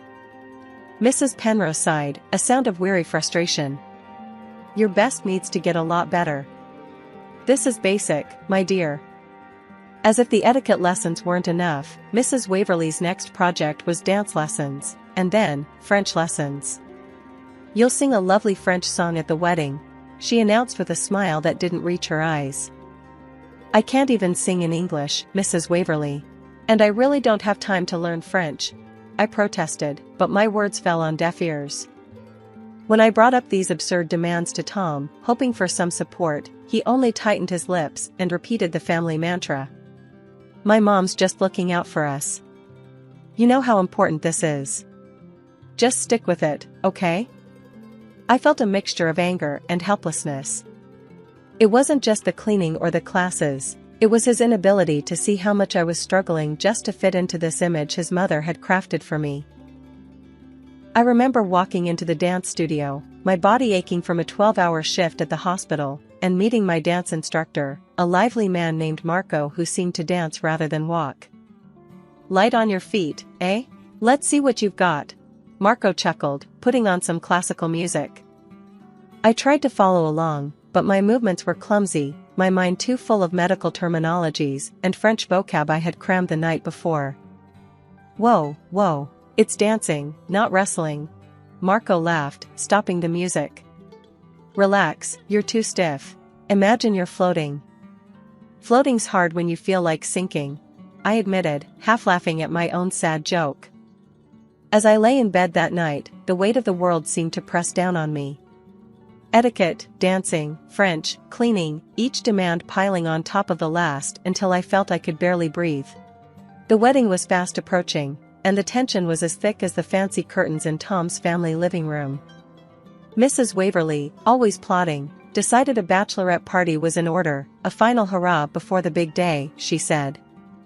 I arrived at their house, dressed casually but elegantly, hoping to at least enjoy an evening without tasks or lessons. Mrs. Waverly greeted me with a smile that didn't quite reach her eyes. Sarah, darling, so glad you could make it. Here, you must try some of this champagne, it's from Tom's father's collection. I hesitated. Oh, I don't really drink, I murmured, trying not to make a scene. Nonsense. She laughed, handing me a flute filled with bubbly liquid. It's a celebration. Just one glass won't hurt. The room was filled with her friends, all elegantly dressed, their eyes sharp and calculating like birds of prey. Feeling the pressure, I took a small sip to appease her, intending to set the glass down and forget it. But the room started spinning soon after, and everything became a blur. I woke up suddenly to the harsh sensation of cold water splashing on my face. Mrs. Waverly stood over me, her expression twisted with fake concern that quickly shifted to scorn. Look at you. Drunk and passed out. How disgraceful. I blinked, trying to orient myself. The room was still spinning, and I could hear murmurs and snickers around me. My eyes found Tom and his father, both staring down at a phone. Mr. Waverly's voice boomed. This is outrageous. I knew she wasn't right for our family. What's going on? I managed to stammer, my voice hoarse, my mind racing to piece together the situation. Mr. Waverly, face red with anger, thrust the phone at me. The screen showed pictures of me, but not just any pictures. In them, I was sprawled on the couch, my clothing disheveled to reveal my underwear, a bottle of alcohol carelessly placed in my limp hand, and a cigarette dangling from my lips. My eyes were closed, head lolling in a way that screamed of a setup. I felt my heart sink. I didn't do this, I whispered, looking up at them, my plea clear in my eyes. Tom looked from the phone to me, his expression torn. Mrs. Waverly cut in, her voice sharp. Oh please, look at yourself. Do you expect us to believe you're innocent? This is who you really are, Sarah. No, you've got to listen to me, I started, my voice gaining strength as I found my footing, despite the dizziness. I didn't drink that much. Just one glass, and I didn't even want it. Something was in that drink, you did this. Mrs. Waverly feigned shock, her hand at her chest. How dare you accuse me of such a thing? After all we've done for you, this is how you repay our kindness? The room was thick with tension, the air almost suffocating as accusations flew. Standing there, soaked and humiliated, I knew I had to take control of the situation. I'm going to the hospital, I declared, my voice steady, despite the chaos. I'll donate blood for tests. If they find anything, any drug that shouldn't be there, I'm reporting this to the police. Mrs. Waverly's face drained of color, her usual composure slipping as the gravity of my words hit her. She glanced around, her eyes darting between the shocked faces of her guests and her family. It was just a sleeping pill, she blurted out, the words spilling from her lips in a panicked rush. I just wanted to lighten up the party. I didn't mean any harm. Tom's face was a mix of anger and disbelief. Mom, how could you? He turned to me, his eyes softening. Sarah, I'm so sorry. Please, let's not involve the police. Think about the family's reputation. I looked at him, really looked at him, seeing the desperation in his eyes. It was always about the family's reputation, wasn't it? Never about what was right. I won't go to the police, I said slowly. but on one condition. "What is it?" Tom asked, relief flickering in his eyes. "I'm not your family's cleaner. Not anymore. And I'm certainly not working for free." The silence that followed was heavy. Tom and Mr. Waverly exchanged looks of shock, clearly unaware of what I had been put through. Mrs. Waverly attempted to smile, her usual charm seeping through her facade. "Let's not dwell on past misunderstandings. We were all preparing for the wedding, after all." I cut her off, my patience wearing thin. "It's not a misunderstanding. For the past year, your wife has had me cleaning your house under the pretense that it was just helping out. I was never paid, and all the while, she pocketed the money meant for the cleaner." Mr. Waverly turned to his wife, his voice low and dangerous. "Is this true, Helen?" She hesitated, then nodded, her eyes avoiding mine. "I thought it would be a good test of her character," she muttered. "Test of her character?" I echoed, incredulous. "Is that what you call exploitation?" Mr. Waverly's face was a mask of anger and embarrassment. He looked from his wife to me, the pieces falling into place. "Sarah, I owe you an apology. I had no idea." Tom took my hand, his touch gentle. "The wedding is still on if you want it." "I'm sorry for all of this. Really sorry." I nodded, accepting his apology but feeling the weight of his mother's gaze on me.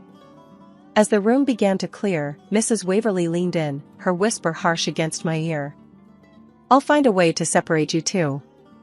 This isn't over."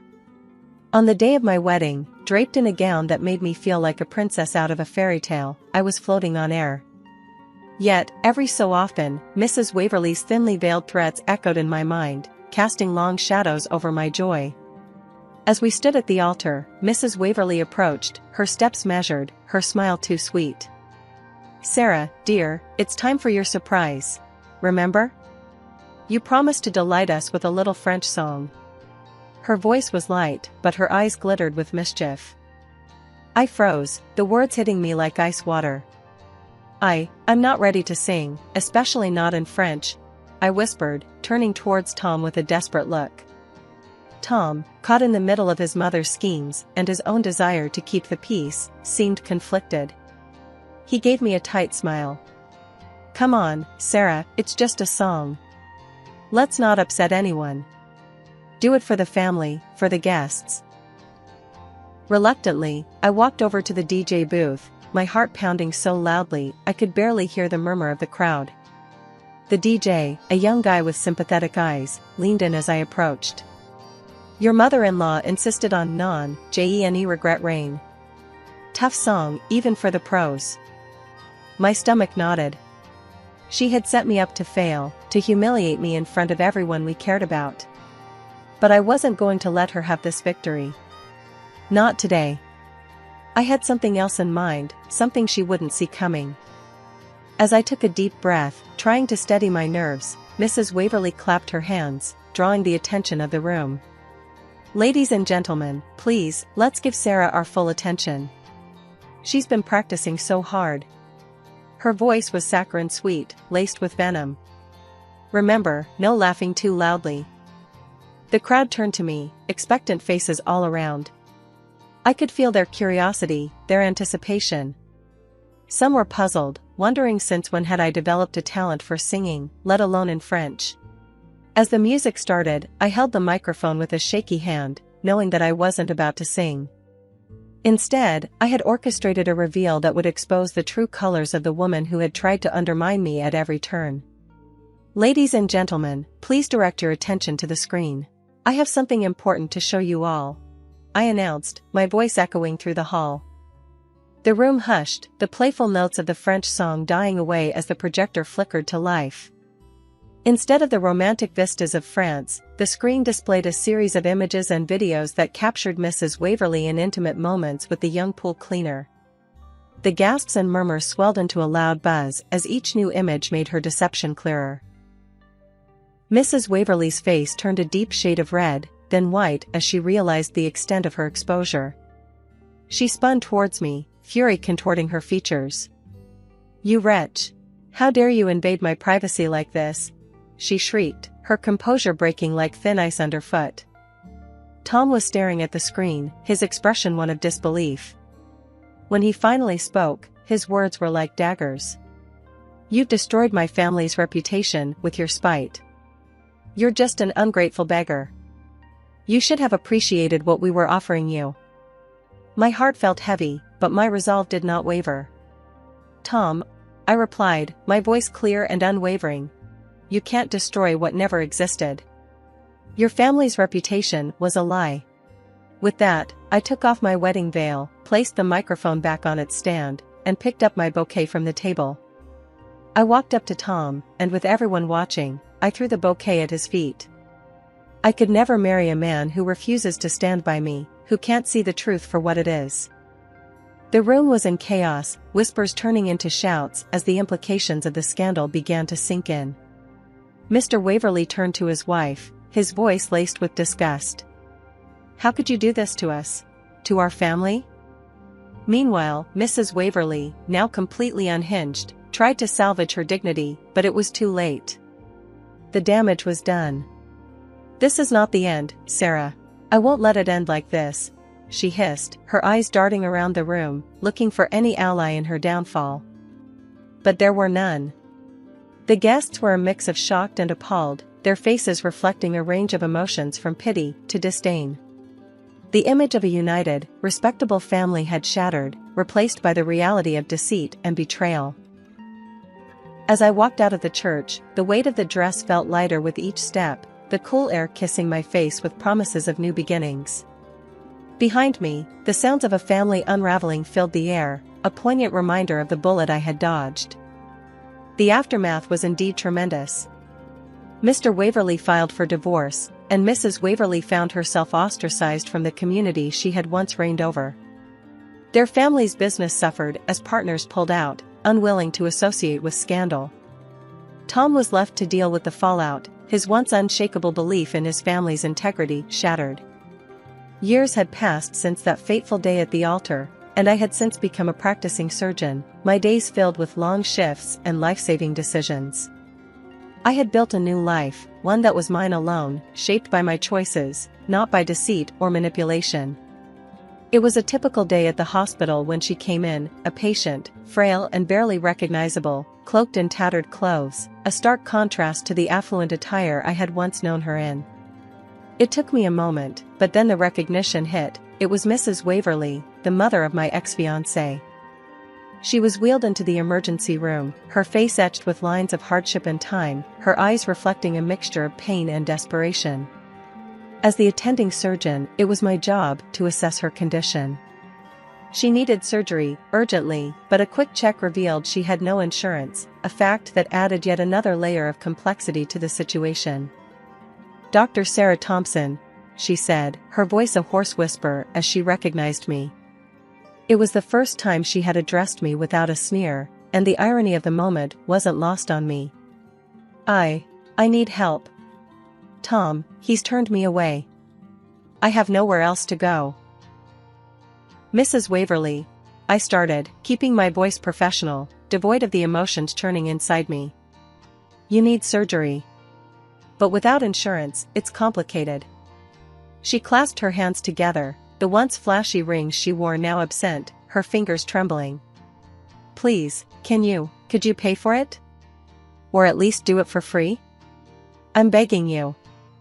Her plea was pathetic, a far cry from the commanding tone she once wielded like a weapon. I took a deep breath, the weight of her request heavy on my shoulders.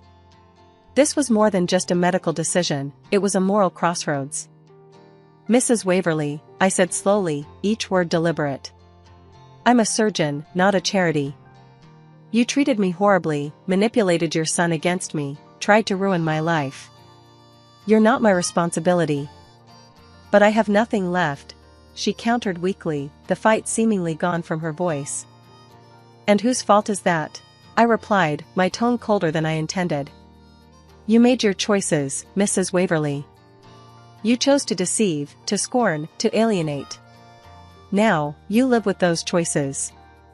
She looked at me, her eyes widening slightly as if seeing me for the first time. Not the young woman she could bully, But the doctor I had become, hardened by years of saving lives and surviving the cuts of both scalpel and scorn. I will ensure you get the minimal care required by law, I continued, turning away to hide the conflict inside me. But I won't pay for your surgery. I won't bend the rules for you. You need to make arrangements, or the state will. Leaving her in the care of the nursing staff, I walked out of the room, her soft sobs fading behind me.